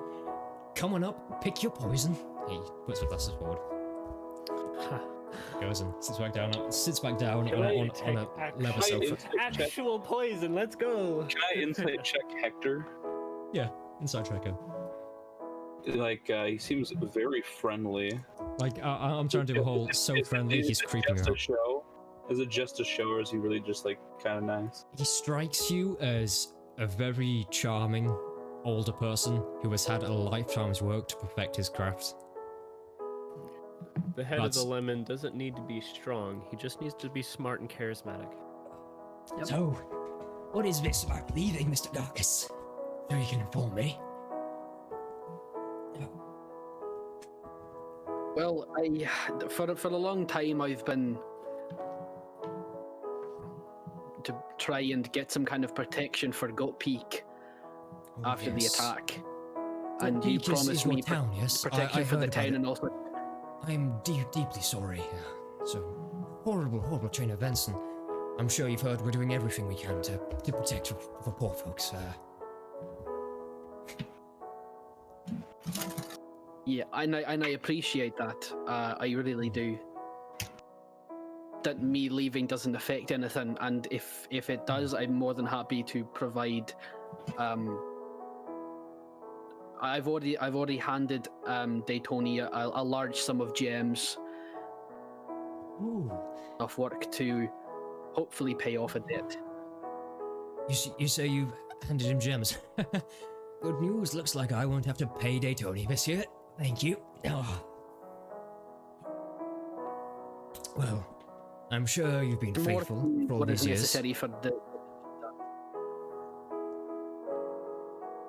Mr. Garkis, before I make a decision one way or the other, can I just ask your opinion on Mr. Daytona here? He's been a good supervisor, a good leader of his operations. Oh no! Ah, Well, that's what this. Okay. Okay, can I ask if you're all sat down on the sofas as well? I'm not sitting on the sofa. I'm gonna Lugo, try and find a. Yeah, I'm gonna try and find a like an ottoman or something to sit down on. Yeah, just kind Politely. of. He wants you to generally just sit in the area in this kind of seating. Very comfortable seating area with kind of a bearskin rug. I'd like leather for sofas. for Garrus, because he's so small. Out of respect, for Hector, I think he would be standing, like Oh, at attention. Darkus, don't be silly. Take a seat. You're in my house. Make yourself at home. no matter how friendly they seem, Lugos doesn't trust it, so he's gonna stand. He wants to be ready. I insist you really do sit. And there's kind of a twinkle behind the eyes as you say that. I look at Lugos. Are you talking to me or Sit down. Darkus? He's Um, talking to everyone. I'm sitting on the couch with my wine. Is it good wine? Can I smell it? It's amazing wine. It is Can high I quality stuff. squat? Can I do the Slav squat? Well, that is eccentric, but I am one for eccentricities, as you can tell, really. Has Deltoni taken a sip of the wine that was handed to him? Yeah, Daytoni's kind of sat opposite, just drinking the wine Has- down. He seems very comfortable. Has Has he- Hector drinking any of the wine? Oh yeah, he is half a glass down. He is sat relaxed in his element. I'm All right. pretending. I'm not sipping this wine. I'm This is pretending. making me really want wine. I feel like we're missing out. I take one small sip. It's really nice. It has notes of blackberry, black cherry, and warm spices. Beautiful, beautiful wine. Very expensive, you can tell. Wow, Oh. that's incredible. So, Mr. Garkis, what have you thought of Mr. Daytona? See, I've heard a few things about him, and you see as his gaze completely shifts off Daytona and just stares deep into your eyes. Oh, I like Hector. Any suggestions for improvements? What went well? Even better if? I want to read Daytoni's expression. Does he seem like Nervous? Fucking scared out of his mind? Roll insight. yeah. I'm doing that too. Shit, this. I got 17. I did much worse than that. Okay, sure. You can't really tell, but Lugos, you kind of intently look. If you recall his comment about when he said Garcus looked like someone had to quote shit in his scrambled eggs, he looks like that has just happened to him. Does he look really anxious? So he does look scared and shit, He's right? just he's doing quite well to hide it, but he's lost a bit of colour from his face. He's sat a bit more sternly. Looks like he Garcus' chose the wrong expression. color to change into, mate. I think you should have chose the brown suit. Yeah, you keep talking, Mr. Funny Man. I'm just fine. And he tries his best to relax even more. So, Mr. Garcus, got an answer?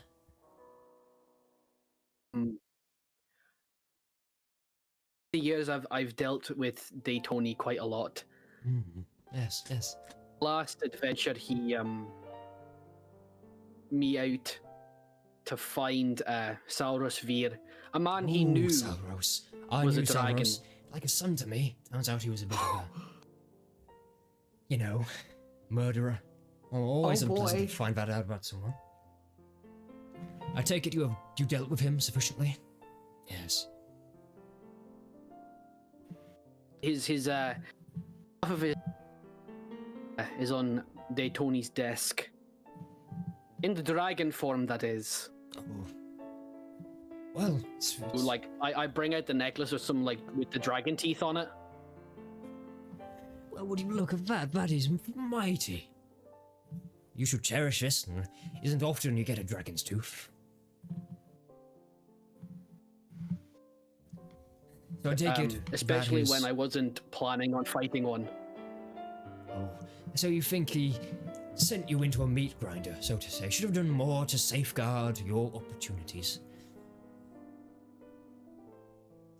Daytoni, do you have any response? Yes. Any rebuttal to his comments? You see, Daytoni kind of shifts. Well, I think people who work for me, they should be strong enough to deal with such a thing and to not wet themselves coming up against it. If I Spoken might like a true interject, gentleman. Yes, if I of might course. interject, gentlemen, it is to my knowledge that you do work under such fine people, but do you mind explaining why you sent out the previous party with weapons for dealing with just such a threat, and not your well-trusted allies here? Boy. I was saying that to Daytoni. Yeah, because it was I'm saying it to Daytoni, pointed to Hector. Our I safety tossed would the have been. folded letter they had onto whatever table they're sitting in front of. I take the I take the vial of whatever's left. I assume there's a Dragon's little bit Bane? of yeah, just a little bit of residue, not enough. An empty vial of residual Dragon's Bane and a folded letter from D'Amico. You see as Hector's work hardened heavy hands go out, pick it up, he holds it, opens it. Oh, this is exciting. The plot thickens. Yes, sir. Care for a grape? And he says, I would. and he kind of gestures to a bowl of grapes next to him. It's a pure silverware bowl. Cashaw starts looking in his element. He looks comfortable now. So, Mr. Garcus, is that all you have to say?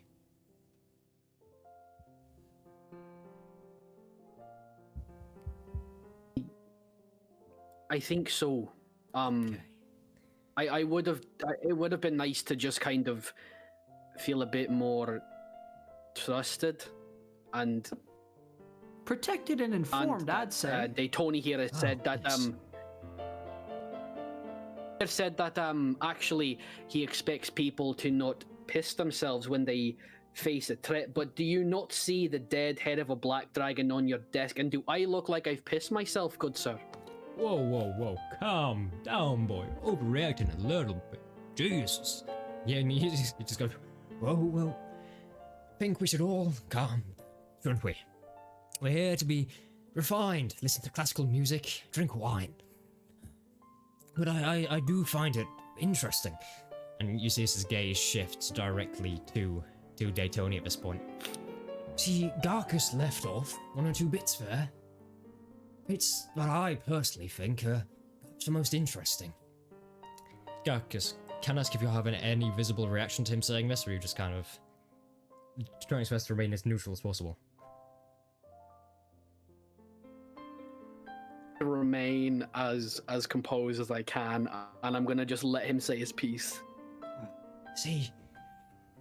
You see, Mr. Daytoni, and you see as he leans forward in his chair.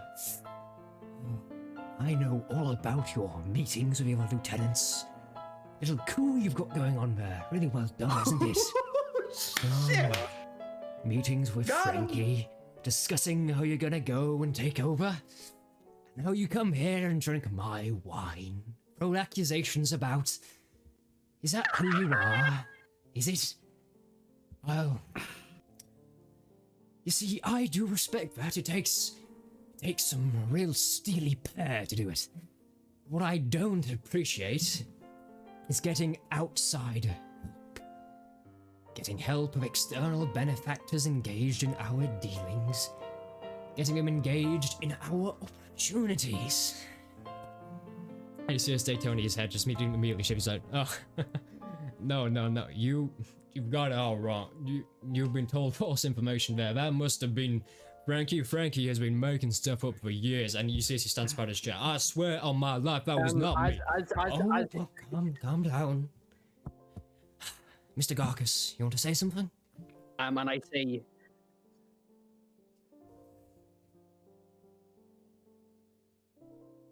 speak about false information to King Hector, would you? Oh, it's not King Hector. Seems a bit weird.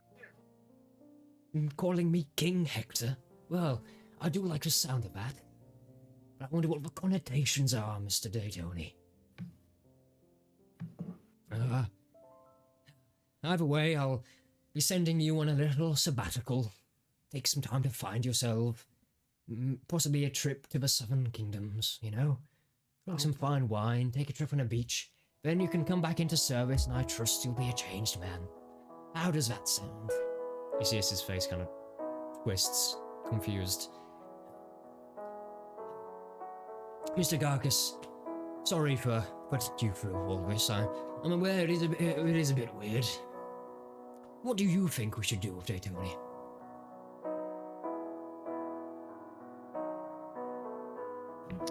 Things I think we should do for Daytoni, but I think, you know, a little vacation. Hopefully nothing happens to him on vacation, but I think a vacation is certainly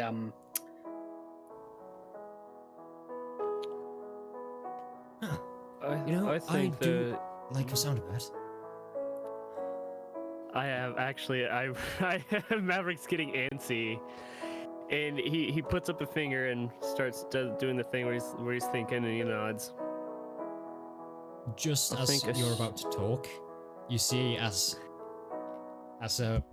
Hector's hand moves down in an instant to a slight kind of slot underneath the kind of armrest of the sofa he's on, and he brings out in an instant a miniature version of Kishor's kind of retractable crossbow, and with a single flick of wrist, he just and a bolt fires across the room straight into Daytoni's foot.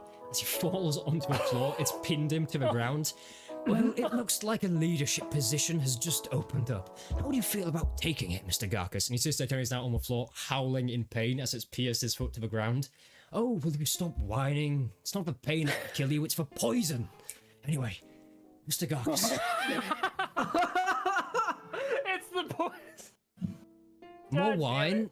Oh.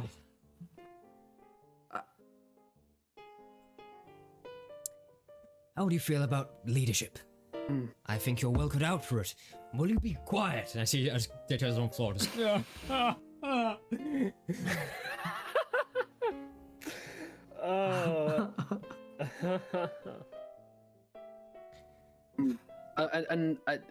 leadership.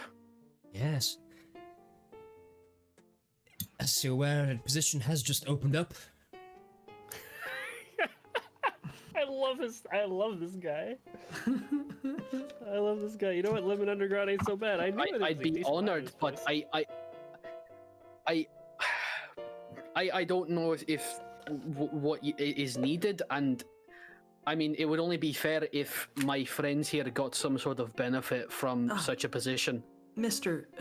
Garkus, Mr. Hector, may I say a piece? Oh, I am not the head of conversation here. You may say your piece. Mr. Garkus, to my knowledge, leadership entails quite a bit of privilege. One that might be most useful to one of yourself. Perhaps even the privilege to perhaps expand operations to your hometown, ensuring its safety and allowing you to experience the fineness of your home in safety. Would that be correct, Mr. Hector?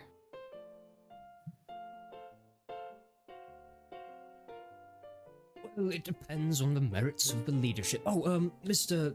Squatter Bear, could you do me a favor and just lift up a rug slightly? I don't want any blood on it. It's a custom piece. Sir, don't worry about that. And I just press the digitate every time. It just... You just like You look at Daytona at this point, even though it only hit him in the foot, his face has turned green as bulging veins in his neck have just erupted. You see blood streaming from his mouth, so horrible poison has taken him as he just his last fits on the floor. But blood, you managed to press to shape blood around him and just kind of put it neatly. Thank you. Didn't want to pay for another floor cleaning bill. And actually, as you do this, you see around him, where Daytona was stood, various actually very similar crossbow marks in the floor, some covered up. Oh my god. Right. That was nice. All the wine's gone. I'm gonna get another bottle. So he stands up from the sofa and does a kind of joyful walk as he's humming along to the classical music. Garkus. Is Daytona in the corner? Oh, he's fucking dead, dude. He's where like a center table would be. So you could put your feet out and like rest on him. Garkus. Yeah, absolutely. I'm gonna do that. Garkus, if I were you, I would take this deal. It's not gonna get better for you. I lean over to. You'll be your own boss. Anyone want some more wine? You hear a shout from the back of the room. Yes, please, sir. That would be wonderful. This blend is quite exotic. Right. You see, he walks back over. Here you go. Here's wine. Thank you, See, sir. you all seem like exemplary gentlemen. How would you feel about joining a book club? I'm more for the oratory story, sir. Oh. Well, if you'd ever like, it's hosted every month, just here. A group of highly specific individuals. We get a book every month and we discuss it, and any other things that may come to our minds. Lugos actually has a book that he's trying to read up right now, actually. Oh, really? I'll be back in a second, but you have to tell me more. And you see, as he heads to the front door, he opens it. Guards, could you just clean this temporarily? And as he stands back, for two large Goliaths and a plate mail, just pick up a green corpse of Daytona, carry it out of the room, and you hear a 1, 2, and you hear a... You know, Good. red suit actually matches green, though it's not in season. Right.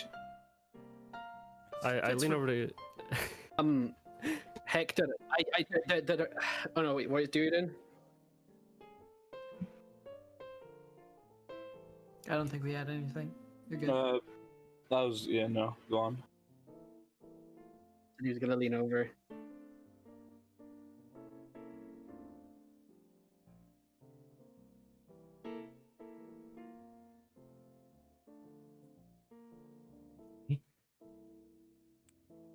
Mr. Gargus, if you can recommend me someone else for a leadership position, I say it's fair and square that I let you go your own way. The only thing I would need back is the tattoo. And he gestures to the magical tattoo on your arm. Ooh. Okay. Or I'd say, Hector, there's a few things you might want to know. You know about the coup. Yes. Frankie and the guard will also be taken care of. Yes, of course. You And see- the relationship with the Sapphire Hex. Yes. You see, as a matter of fact, I think your new friends are a member of the Sapphire Hex. I'd inquire of them about that. You see, a wise person once said to me, it isn't about sheer strength that you rise and reign in power. It's about being able to know what's going on under you and deal with it quickly and swiftly. As well as having a cracking smile and a quick joke. Here, here. I sip my wine. I kind of like I look to the other three. Well, it's either five, including Leocast and Joy, and I say,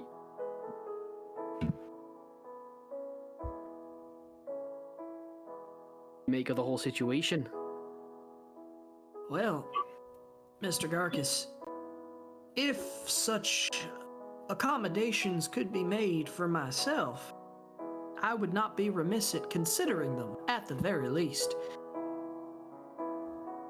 Thinking about how to further your position and sure up the sanctity of the Lemon Underground, the better. Personally. With all due respect, sir, I'm not exactly looking to join your little group. Why, of course. Garkis, A life like this isn't for everyone. Garkis, the choice is all up to yours. Either way, I think it's a win-win for you. Either you get major leadership points, or you get to put this life fall behind you and continue on with greater ventures. No offense to you, of course, sir. Well, I will say a leadership position at the Lemon Underground is by far better than being a forester or perhaps a vineyard maker.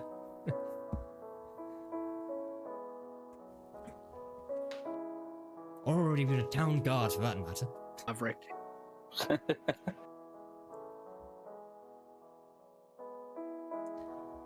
Maverick and I kind of Maverick, wait to see if he has anything to say. you got anything to weigh in on this sort of situation of ours?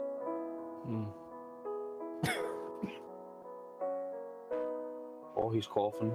Oh, he's coughing a lot. It's for wine. That's a lot of coughing. He's got to compose Get himself. into him. He gets a little sick sometimes.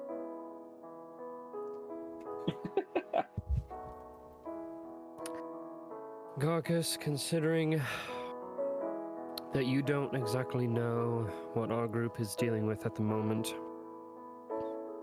we're stumbling onto something quite dangerous, quite deadly. You're going to need some sort of security and some sort of backup for what we might deal with ahead. If a certain leadership position you were to take over, there is a dragon's head and a hefty sign-on bonus on that desk in that room there. There's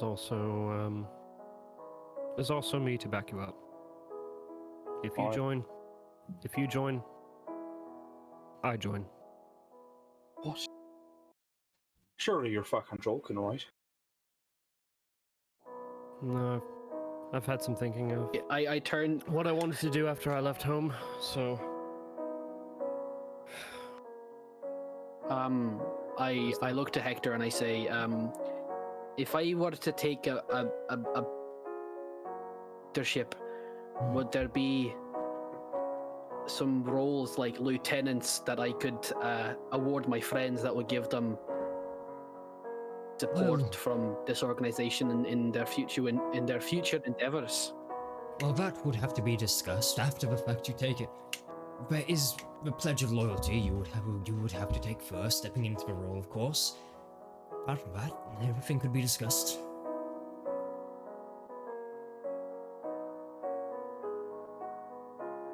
I I look at them and I say, I wish I limited could do time that we did have was the time that I had with you guys was nice, and I it made me realize that I enjoy helping people a lot. If what is best for me to do for you is to this, then I wish I could hear all that. I really wish I could hear all that. Oh, wonderful. Well, I mean, it's time for the pledge. This is my favourite bit. And you see as he leans back across the sofa and a cloved arm extends, and he picks up a razor blade on a side table. Oh dear. He hands it over to you with a smile on his face. Right. Time to pledge. Oh my god, is this guy? Never mind. And he cuts open a lemon with it. Eat this. Holy shit, is this guy a fucking patron? Hold on. Is this guy a fucking vampire? Yeah, I you really see just as- want to hear things again. You see as he just looks and stares at Garcus, his head slightly swaying to the music as he holds the razor blade out.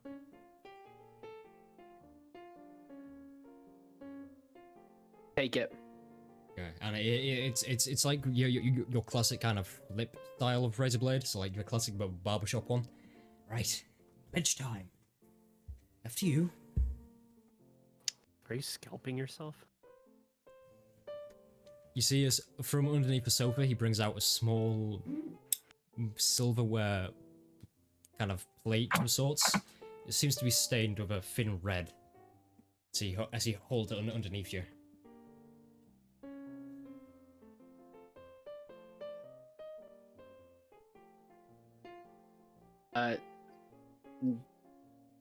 Slice my hand open. You're just slicing your hand open on the whim. Because I will say you have no idea what the pledge is. He has never told you what the pledge is. Oh, I think I just instinctively slice my hand open for no reason. I think that's what I'm doing. Oh, no, that's... Oh, well, that is a mess. prestidigitation, please. Does someone have a bandage? Sorry, Oh. I'm sorry. Sorry, I didn't. I thought that every other pledge I've ever done in my life has been cutting my hand open. Yes, well, you're only taking this leadership role if you can do what you're told. Is that clear? I immediately cast. All right, it's just you I cast Healing Word. And Can then I get a read on Hector? I'm curious real quick. Roll insight for me. No, Yeah. not that. I want to use my primeval awareness on him. Do what? Oh shit. As an action, I can expend one ranger spell slot to sense whether any aberrations, celestials, dragons, elementals, fae, fiends, or undead are present within 1 Alvaros mile. Via is in the back room. Oh shit. So I'm curious. I want to use my primeval awareness on him to see if he's something greater than just a human. As far as you can tell, he's just a human male. That's terrifying. Scary, yeah. That's actually terrifying that he's just a normal guy. Right. Yeah, I heal up your hand, and then I prestidigitate the blood away. I give you a redo. Mulligan. Right. This time, let's get it right, shall we? God damn, that's a good one. 7 HP back. do it. Yeah, so that more than heals the damage in your hand and it seals up. This time, let's do it right. Oh, you don't know what the pledge is, do you? Oh, I forget these new people. We never told them. Yeah, it was kind of misleading. You give me a razor, you give me a plate. Looks like I have to slice my hand open, but I'm unaware of what the pledge is. If you could talk me through was it, that and then we easy, can go from there. everyone would be a leader in the Lamb Underground, wouldn't they? You see, if the First, rest I of you thought I was could gonna have just... to shave your beard or shave something, but I'm anyway. I'll stop talking. You do your thing. If the rest of you could just take a seat outside quickly. Just wait with the guards outside on the jetty. I It'll take just a be a seat minute. outside. I'll take a Go. seat inside. No, I'll go outside. Why is Lugos playing hard to get literally with everything? So are you all leaving a room? Yeah. Okay. Yeah. As you do so, Garcus, it is just you and Hector in here. As he sits once again relaxed on the soap opposite from you, you see as he takes off his blazer jacket, he then takes off his tie and unbuttons the top button of his shirt. Ah, finally I can breathe. And he rolls up his sleeves. You see, when I'm piloting such a ship as this, especially after recent events, I need nothing more than your utmost unwavering loyalty. And I need to be sure I can have that. Does that sound acceptable to you, Mr. Garcus? That sounds perfectly fine to me. Good. And just to be clear, you will be taking Daytoni's position, which means you will be in charge of the various physical operations that go on. Assassinations, enforcements.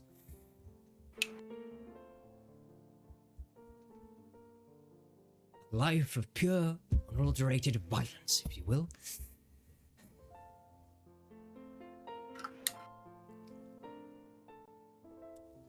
Nice, actually. Right, and just to be clear,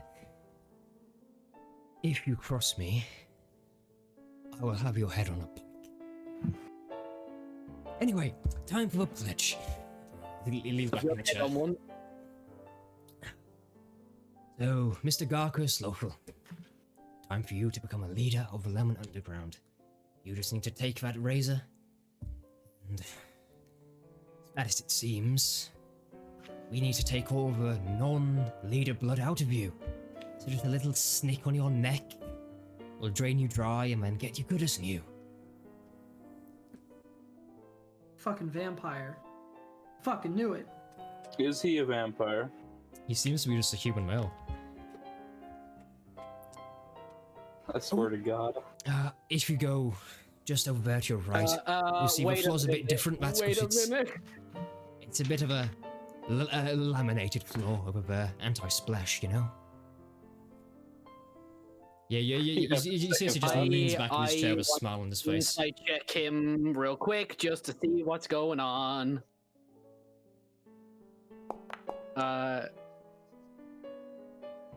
10. It's a pledge. You just see him as kind of you've not had extended experience of him before. He seems to just really want loyalty, and this seems to be his way of doing it. It's like he wants all the impure blood gone, just loyal blood. What is this? What is this? Terrifying. Creepy. The classic music Is your not magical set? helping. What's with this razor? Odd. Is your magical barbarian vision telling you that there's something fucked up with this razor? Hey, can I do my barbarian thing where I just can see if this is like a magical razor, or if he's magical in any way? You try. He's human. The razor's just a normal straight-bladed razor. Critical roll with the chair. It's like what kind of Yeah, it's literally just a chair. It's probably just like some sort of is that metaphor.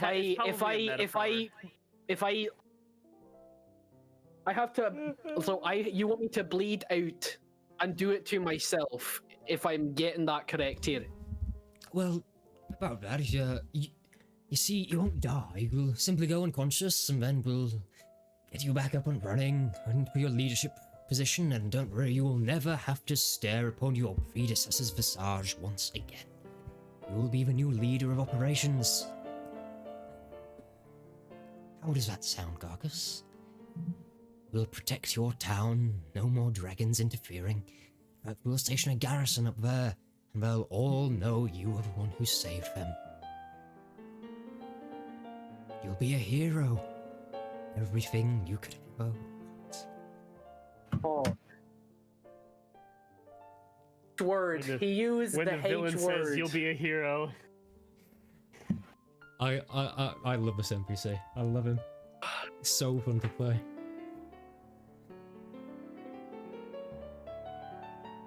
Do this now. Maverick has his own desires for the Limit Underground for just one building in particular. You see us Oh, here. I know He why stands you up. want to join now. Yes. How about a little bit of Yes. Chopin whilst we wait? See, he heads over, changes to a wax cylinder. Boss music. What do I do? I genuinely do not know what to do. I genuinely am so conflicted right now. It's just a little. Yeah, and you see as he stands, and he's just there, and he still has a glass of wine in his hand, and he's just still dancing to the music, kind of twisting around, drinking wine. Mr. Garkus, what's wrong? Has a cat got I your look- tongue? You seem to be frozen. I look at him and No, it's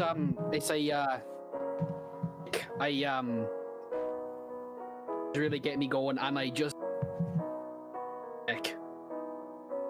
Wait, what? You cut out a lot. This whole Discord thing is really. I making me think cry. I think if that's what I heard him say. I think he said he cut his neck. I hold it to my neck, and I just cut. Oh boy. Okay. As this happens, immediately your vision goes a bit blurred, as no circulation is reaching your brain. You see Hector in front of you. You see as he sits down on the seat, he looks at you with a twisted smile. He seems to be enjoying this. As he just looks at you, as for blood down your neck, and you see as your vision goes darker and darker and darker until you feel unconsciousness come over you and you fall onto the floor. Black. The rest of you outside, you hear Did the we just kill classical our music fucking continue. guest? You don't hear Did anything we just inside. literally kill him off screen? And about 30 seconds later, the door opens. Right, me and Garkus are gonna have a little talk in here about what to do next. If you and he turns to the guards. If you could send Frankie Barbato in next. Thank Oh you. my god! We actually. Closes the Oh door. my god! Did he just kill Garkus? Did Garkus just die? I'll skip time a bit. Garkus, around 6 hours later, Oh thank god! Oh my god! you awake in a beautifully ornate bedroom somewhere in the vast underground complexes of 11 Underground. As you awaken, you feel bandages around your neck, and you see various members of 11 Underground around you, and you see Hector sat across from you. Oh, well, he's finally awake. Will you look at that? Got through in record time. How are you feeling about your new leadership duties?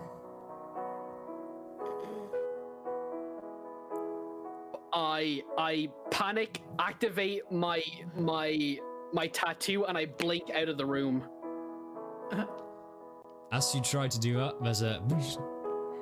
As you look, and he's like, oh, God. Mr. Garkus, you wouldn't think in this small holding room we wouldn't have any anti-magic fields? Oh my god! The Sapphire Hex allows us some really magical artifacts. You see, there's no need to panic. I just wanted to I make just sure you were loyal, and you are. So we're going to let you go. You can do the leadership duties you need. We'll protect your town. I'll stay out of your business. You just do the job you need to do. How does that sound? And then you see he reaches out a hand to shake. Where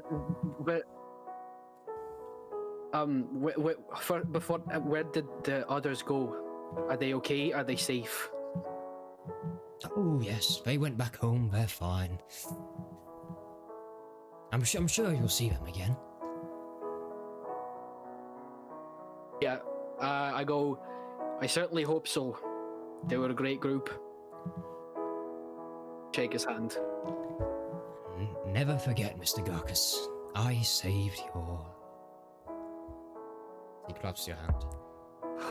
And as we go back to the others, Stood at the edge of this jetty as some of the guards go to get Mr. Frankie Barbato.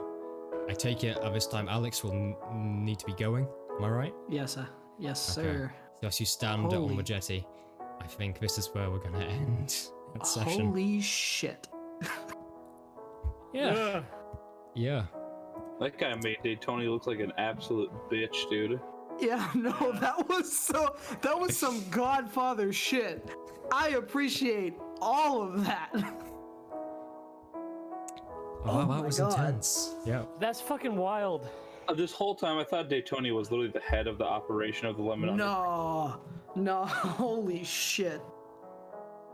He was just talking moved that for so game long. like he was the. Ugh. That was great, man. I feel like such a monster for having to play with NPC so long. I just feel Oh, unclean. no. You know? No, I was in for the ride on that one. Holy shit. I love playing evil NPCs like that. Garcus, I'm so sorry. Well, the town is now 100% safe. Don't worry about it. He's a messed up guy, but he sticks to his word. I made a message. I made a statement that if Yeah. Garcus joins, I join. Oh shit. We'll get to that. Next We'll time. get to that next time. session. But all you know, Garcus is still in there having a little talk with Daytona. I mean, and now we get to, and then we get to Joy and Leocas's reaction to all of that. Oh man. I don't know how we're gonna explain that one. But with that, Anyway. I feel like Leo Cost is gonna join. It's a Leo Cost thing to do. we're all Probably. going to need some therapy after that one. Yeah. I have Make to sure- go, but thank you so Make sure much. you catch us We have to next get all week the tainted blood out of you and refill it with leadership blood. for next week's episode of Roundtable. We're going to be delving into the repercussions of all that. that. Yeah. All right. Things heating up, and we'll see you all later. Thank you very much for watching, and we'll see you all soon. Bye. Bye.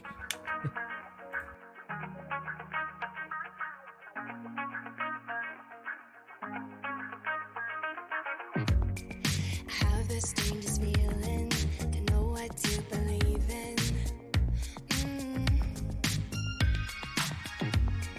Cause every time you touch me, I can't control my body. Oh, baby, you are on my mind. All I think about, and I don't wanna stop. I don't wanna stop. Could you come closer to me? I just can't resist you. I'm giving up. I'm giving up. I am stuck in a dreaming. I can't help what I'm feeling. I don't know if I'm breathing when you are with me. My heart is beating. I am stuck in a dreaming. I can't help what I'm feeling. I don't know if I'm breathing when you are with me. My heart is beating. I'm giving up. I'm giving up. Getting into you. I'm giving up. I'm giving up. Getting into you. I'm giving up. I'm giving up. Getting into you. I'm giving up. I'm giving up. Getting into you. It's like we're in a movie.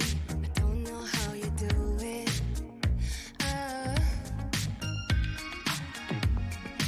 look into your eyes and everything is different. Baby, you are on my mind. All I think about, and I don't wanna stop. I don't wanna stop. Could you come closer to me? I just can't resist you. I'm giving up. I'm giving up. I am stuck in a dreaming. I can't help what I'm feeling. I don't know if I'm breathing when you are with me. My heart is beating. I am stuck in a dreaming. I can't help what I'm feeling. I don't know if I'm breathing when you are with me. My heart is beating. I'm giving up. I'm giving up. Getting into you. I'm giving up. I'm giving up. Getting into you. I'm giving up. I'm giving up. Getting into you. I'm giving up. I'm giving up. Getting into you.